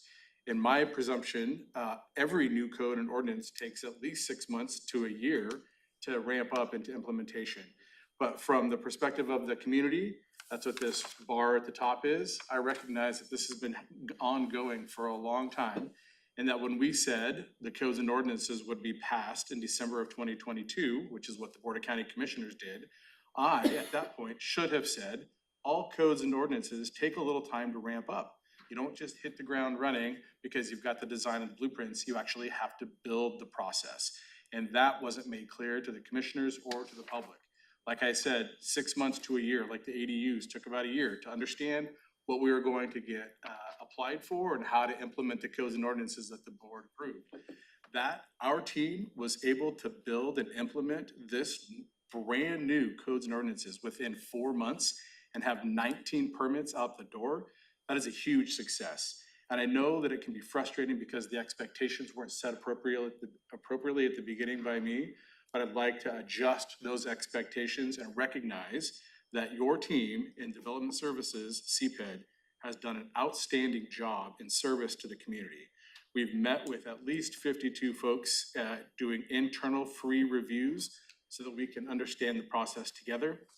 We have opened up the answer key because one of the things that's important to remember is that every year for the next 5 years, I, the director of CPED, or whoever the director of CPED is, will go in front of U.S. Fish and Wildlife Service with every single one of those applications that someone has been in a habitat conservation mapped soils and have to defend the permit that we provided to that individual. And so we've got to have all the paperwork in line. We've got to make sure that everything's done correctly. If we are found that we're not issuing those permits correctly, then the federal government will pull our permit, the ITP that the county has received, and we won't be able to issue these permits directly to individuals for their developments here in Thurston County. So it's really important that we, CPED, get it right. And the outcome of these 19 that have already been provided, I think has set a great baseline for how we're going to continue to move forward. Just real quick, the 52 applications received, does that include people who had applied before and were waiting? No. Those are brand new. Remember, we did like that first call at the beginning of 2023. Anybody that's been stuck, please come in. So they do count for applications that we've received that were stuck, but I'm saying those are 52 brand new HCP review applications. We didn't have that Okay, application. but a good number of those 52 might have been people that had tried to do something in the past and were stuck. Yep. Okay. You got it. Definitely. So you had 52 in, and you've issued 19, and you're still reviewing 19? Or whatever 52 minus 19 is, those are what's still in review. 33. Thanks, Commissioner Mensah. No, it wasn't me, I was just. No, I'm just wondering if 52 came in and you've issued 19, you got 8 avoided out of the 19, that's 8 avoided impact because they were outside the area or something. Yep. And 11 were able to proceed using a mitigation fee. Correct. And we've got the rest that are pending, is that it? That's correct. Are pending For various in reasons. some stage along the way. Yep, that's correct. But we don't know necessarily where those are. I could break it down, but I mean, Okay. this is up to you. I want to make sure that the board is served in the level of detail that you wanted. We could go so much deeper, but I thought this was an appropriate snapshot for a monthly basis. And what, how long has it been taking to go through this process for a citizen? It really depends on the project and how quickly the information comes back. What we've seen is probably a 6-week review process. But again, we are building it and finding ways to work with the applicant. We're pushing, I want to say this appropriately, this first year of implementation of the HCP, we're going to push the limits as far as we can in the way the HCP is written while maintaining the ITP so that we don't have that taken away.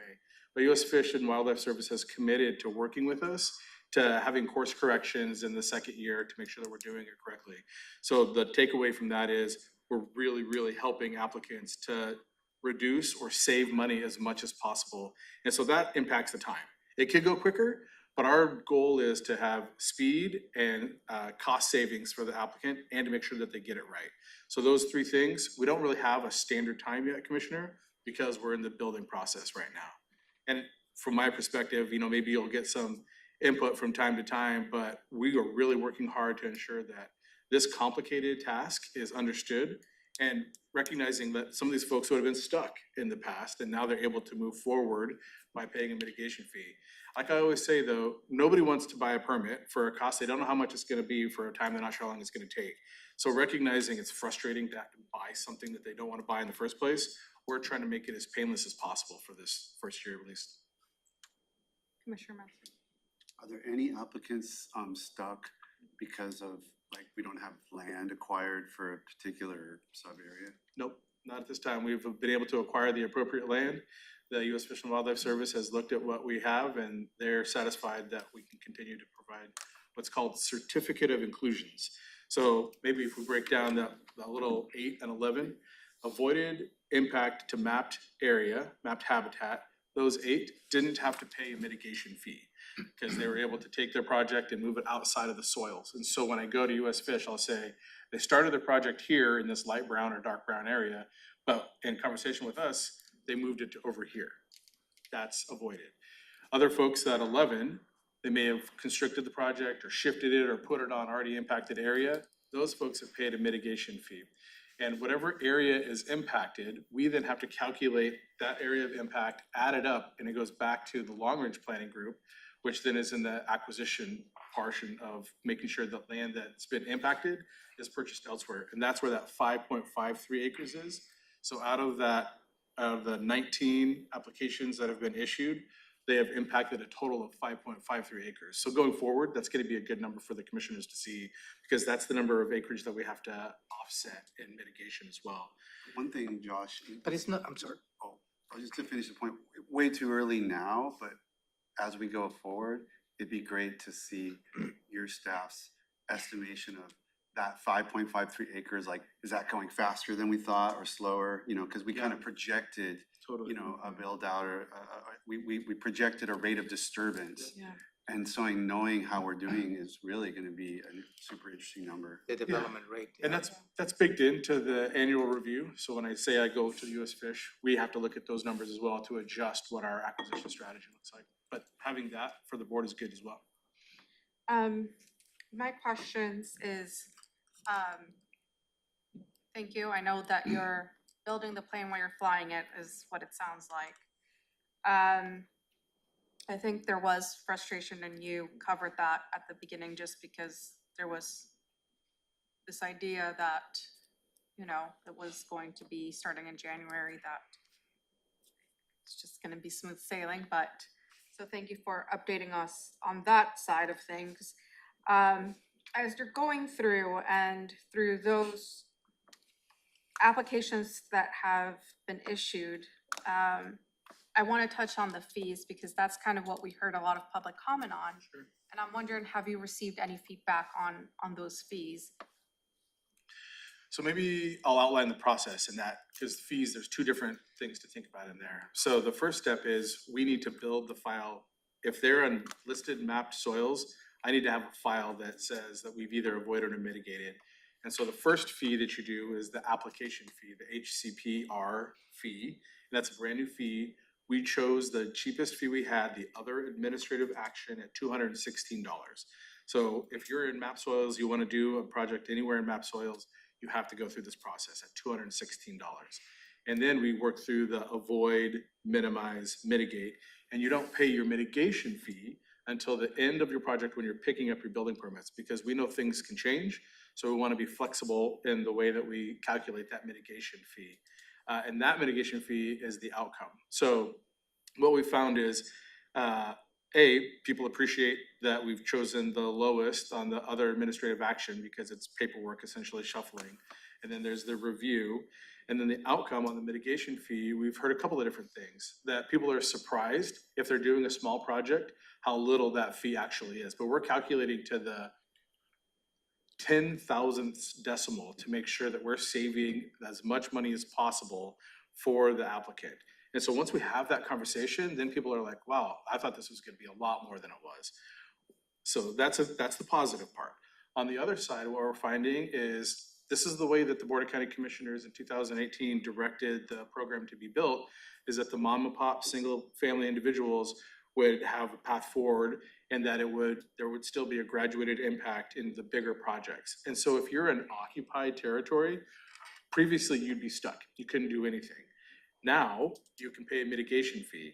That mitigation fee is relatively high. And it is difficult for some folks in that area if they're impacting a whole lot of area and they choose not to, for whatever reason, minimize their project.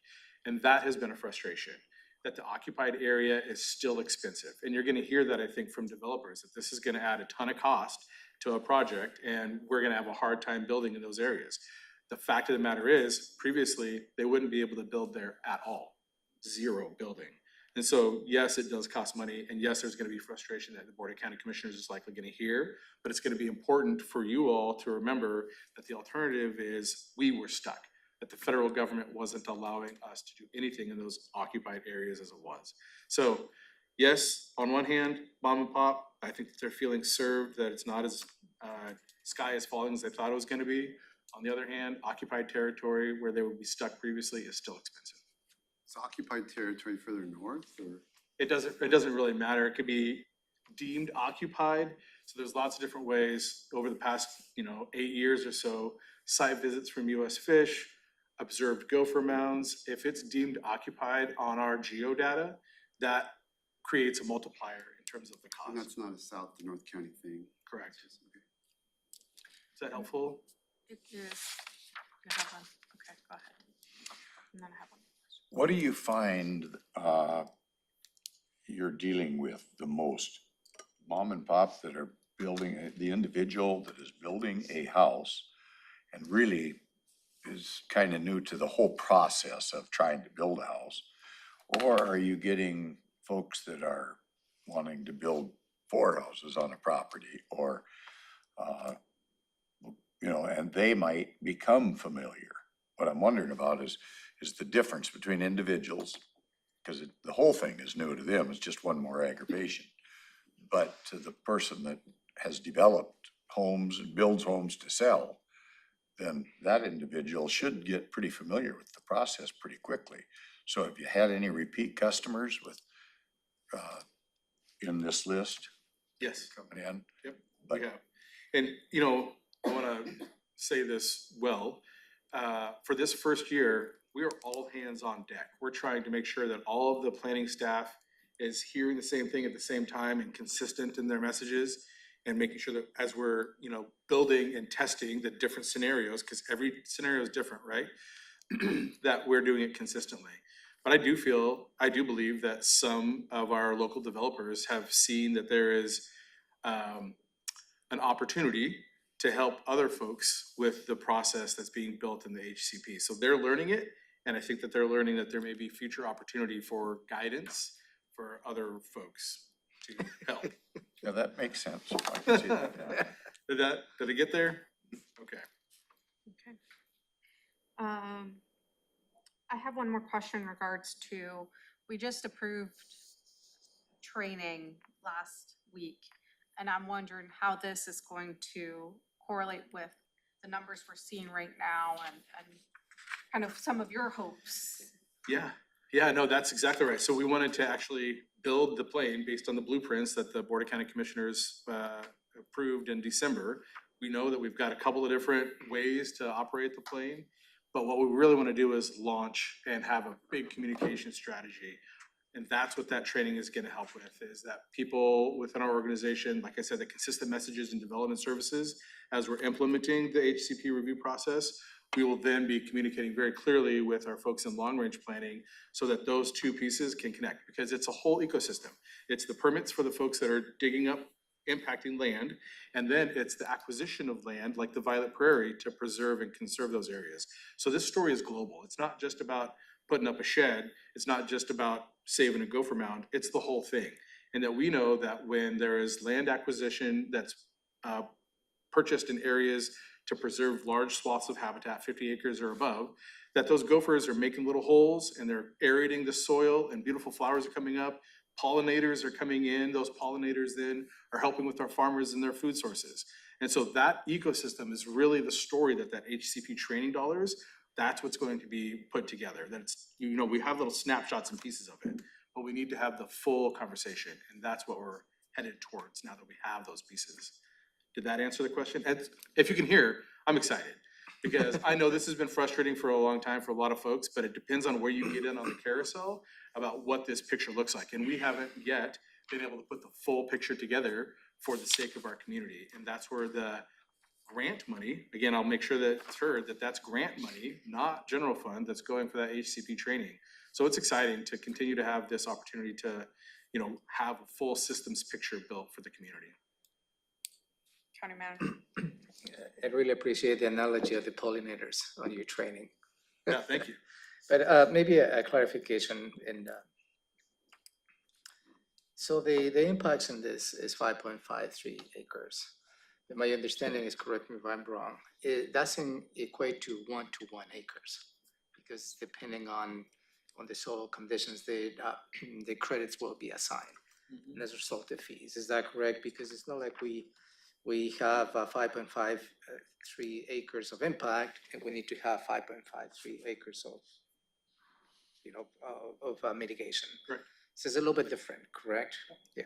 And also on the fees, I believe that depending on the subspecies, for instance, the Olympia subspecies is more expensive because the real estate is more expensive on where they're located on the UGA versus the other species.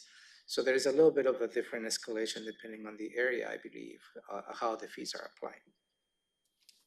Correct. I just want to Well, clarify that. I mean, I appreciate, because that's where I was getting confused when you were talking about the occupied fees are higher. And I was remembering how you'd said that's how the board made a choice in 2018 to help the mom and pops.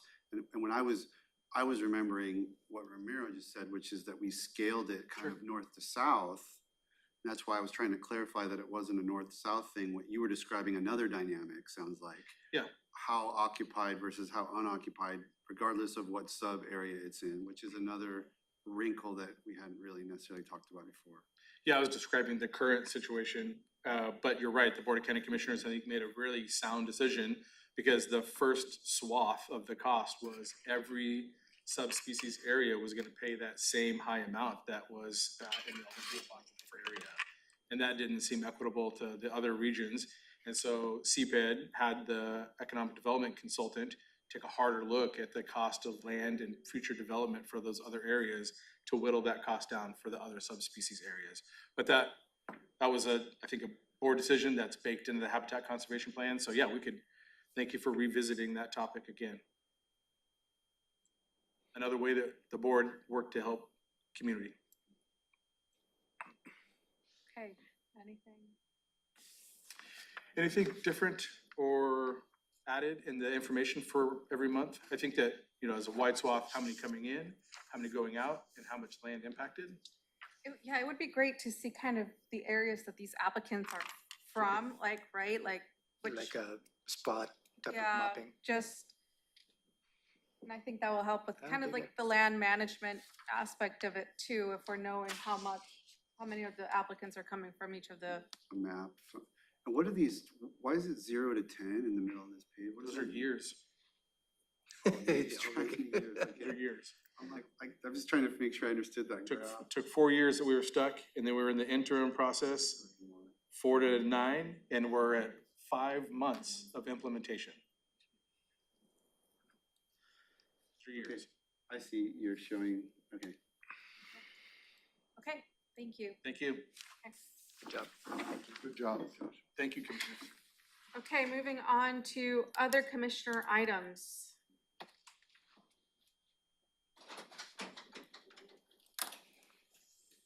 I don't have anything burning. No, Nicole is myself. here for the executive session. Yeah, Oh, for the I closed was- session. I have a couple So, items. Maria, and then, if you're listening, can you please come down? We're probably in a few minutes, we'll be moving into the closed session.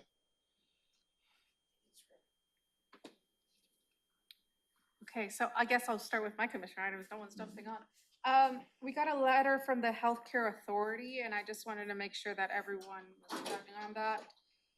It's in regards to the administration of the criminal justice treatment account. And they said the response was due by, or is due by July 15th, and so, We're tracking on that. okay, I got it, I just want to make sure that Who's the health care authority that asked for it? Who within? Yep. Oh, Who asked for it? Who asked for a response by July the 15th, healthcare authority, which is, state. and when did they ask for it? I think we're tracking on that response. That's the normal yearly process when we receive the CJTA. Okay.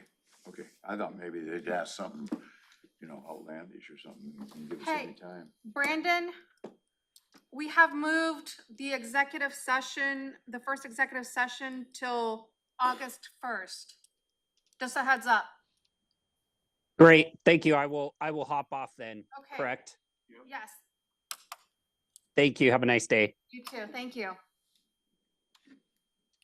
And then, let's see.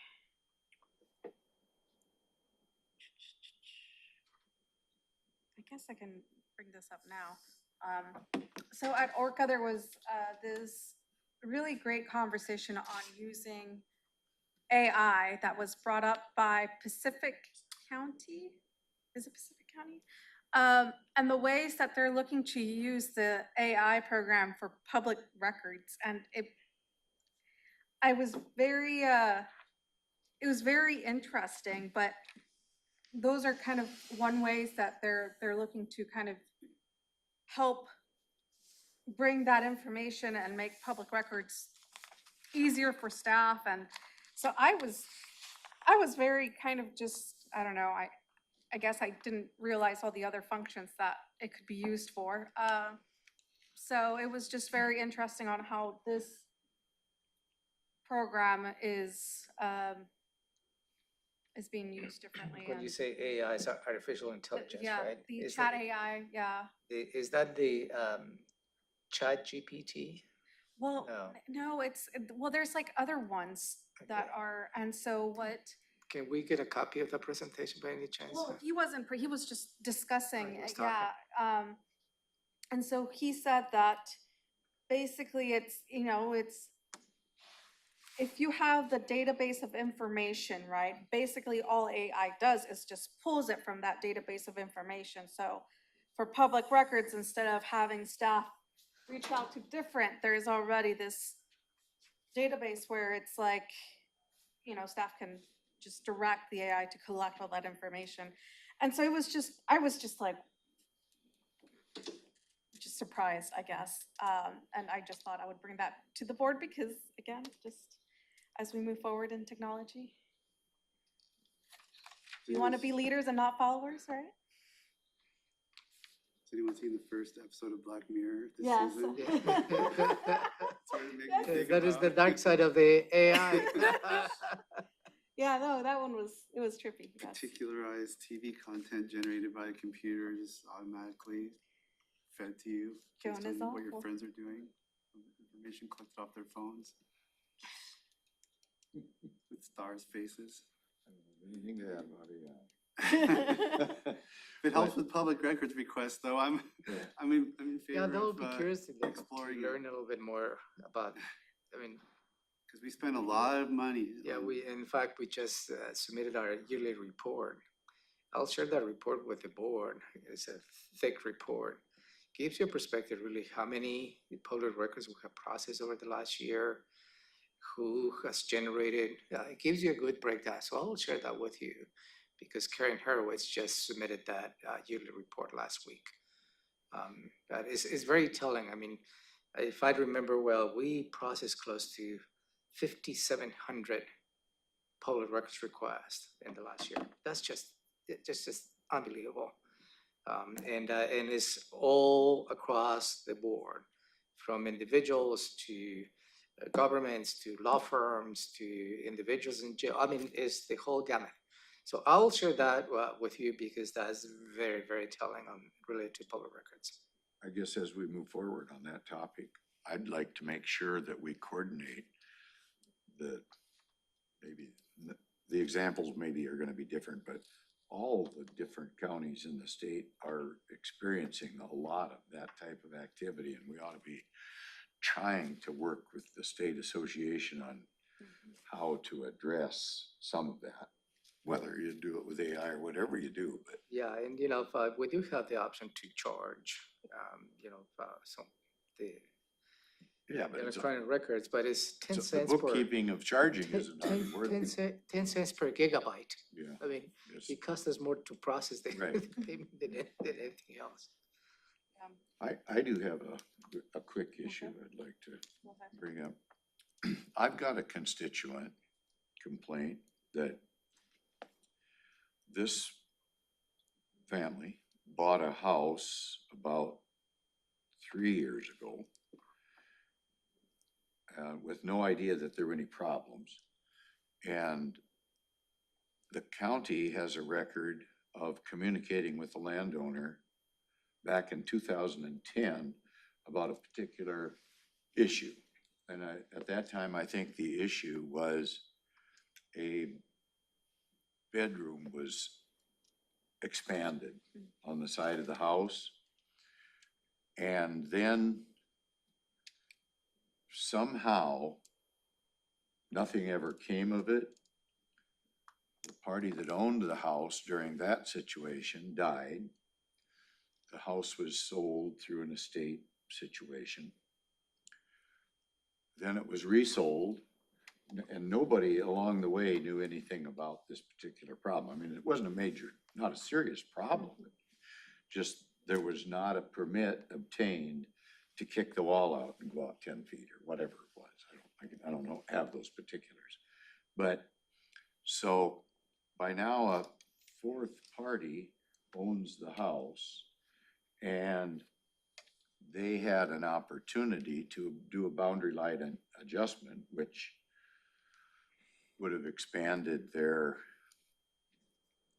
property to, I don't know what it was, 9 acres or something like that. Instead of 5 acres, I think that's the example I can use without knowing the facts exactly. So in the process of putting in for the boundary line adjustment, then they must have done some review and said, well, back in 2010, you had this violation, and that's never been taken care of. And is that fair to people that end up purchasing a home and have no idea that there's a problem? Then it held up their boundary line adjustment, which anytime there's a boundary line adjustment where it adds a parcel, it still would not be a dividable parcel, so it's not like another house is gonna come in there or anything. Here, they're trying to do the right thing. Actually, the county, from an environmental standpoint, would probably agree this is the right thing. But they get held up on the whole process, and boundary line adjustments themselves are another issue that really cause heartburn for a lot of people. I've got another person that may even come in today. He put in through a nightmare of boundary line adjustment process, was told by different staff people each time, no, you just do this. He'd come back in with that. Somebody else, no, you gotta do this. And finally, he paid a $1,500 fee for that boundary line adjustment, was not able to get it. The county gave him back $500, said, well, being you were given bum information, you should get 80% back, but $500 is not 80% of $1,500. So it's just a grouping of problems that existed, sometimes by no fault of the current owner. And should we have something in place to address these type of issues, I guess, so that citizens don't get stuck because the county maybe did not do adequate follow-up? I don't know what it was that dropped the interest in that whole thing, but somebody died. And so how can we address that? So what can we do? It's a fairness issue. I've had plenty of constituents with similar, I'm sure Commissioner Menzer has had them too, where people have bought houses and then there's something that was, they bought the house and then and something wasn't permitted and now they're stuck with it. In some cases, right, it's been the neighbor who didn't complain before, but this new person moved in and now the neighbor's complaining about, well, they have all these unpermitted things and they're like, well, we just bought the house, we didn't know. And it's awful. And I don't know how we could address it. Like Well, that's what yeah. I'm looking for a solution to solve this problem. I don't think you have time to work on it exclusively. I don't have time, I didn't have time to work on it. But maybe planning can come up with a solution that. Maybe we can get the specifics. What are you talking, Commissioner? Because in the one in 2010, they made a reference. I think what we're facing, because that code violation is tagged to the property, and that is tagged. So it's been in some cases, but it doesn't always show up. And well, why not? I don't know. Well, the thing is how a real estate agent should be put a full disclosure to a potential buyer.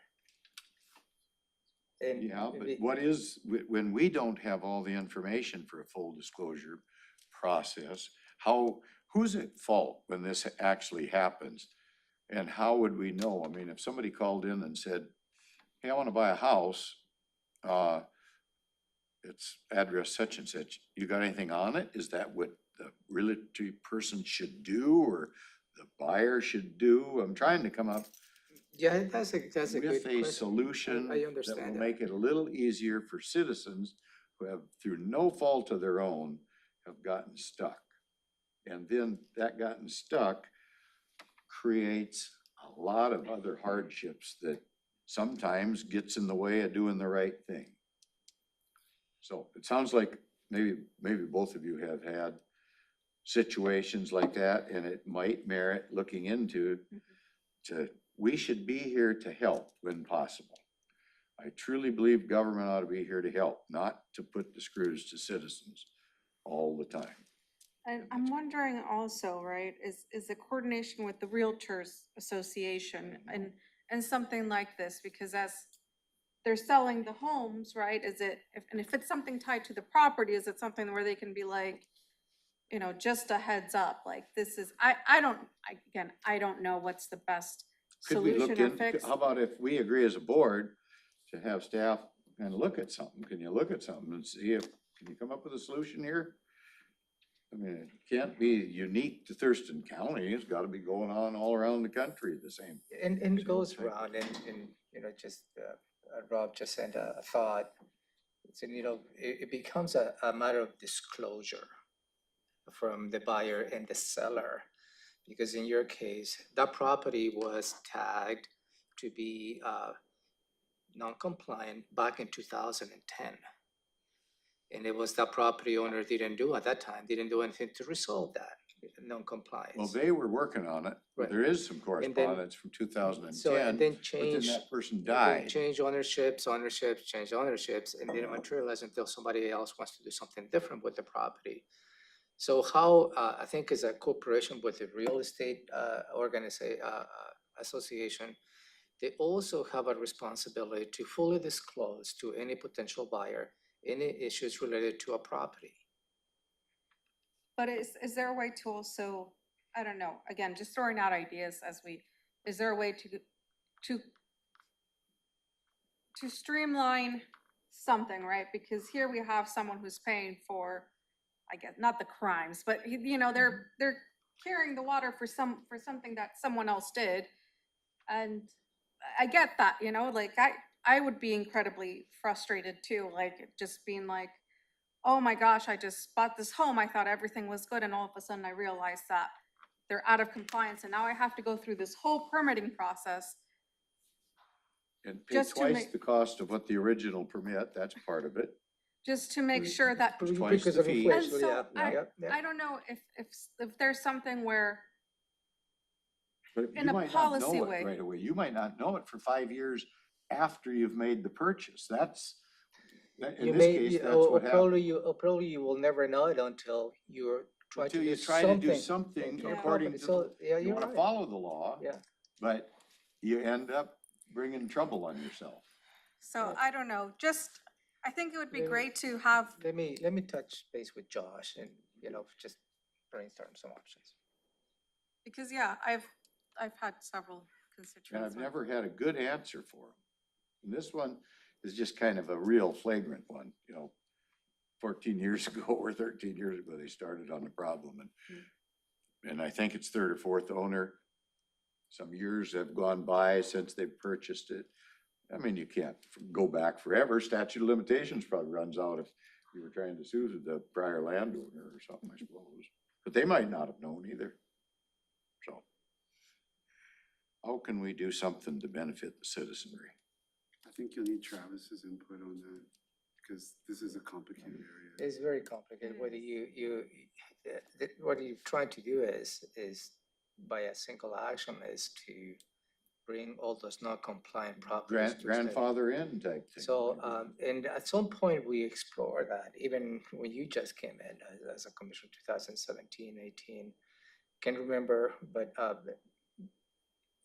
legal needs to be part of that process to see what options Yeah. that you really have. That's, yeah. Because it was a one point you consider, okay, you pick a year and everything behind that should be full compliance. I can't remember the legal issues related to that approach, but The one that I was working on, I remember it, Yeah, but so- it's a different issue. I think there's some corruption involved in that one, but anyway. we were talking totally different than. Yeah. I don't remember any corruptions. Okay, so with that, we'll go ahead and move into closed session. We're going to closed session for RCW 42.30.140, subsection 4A, collective bargaining sessions, or B, that portion of a meeting during which the governing body is planning or adopting the strategy or position to be taken by the governing body during the course with any collective bargaining. Collective bargaining, this will take approximately 20 minutes. Commissioner's action may follow.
Okay, we are back from a closed session. We were in closed session for RCW 42.30.140 subsection 4A in regard to collective bargaining sessions, or B, that portion of a meeting during which the governing body is planning or adopting the strategy or position to be taken by the governing body during the course of any collective bargaining, and so no commissioner's action follows this session. It is 12:59. We are adjourned. Thank you.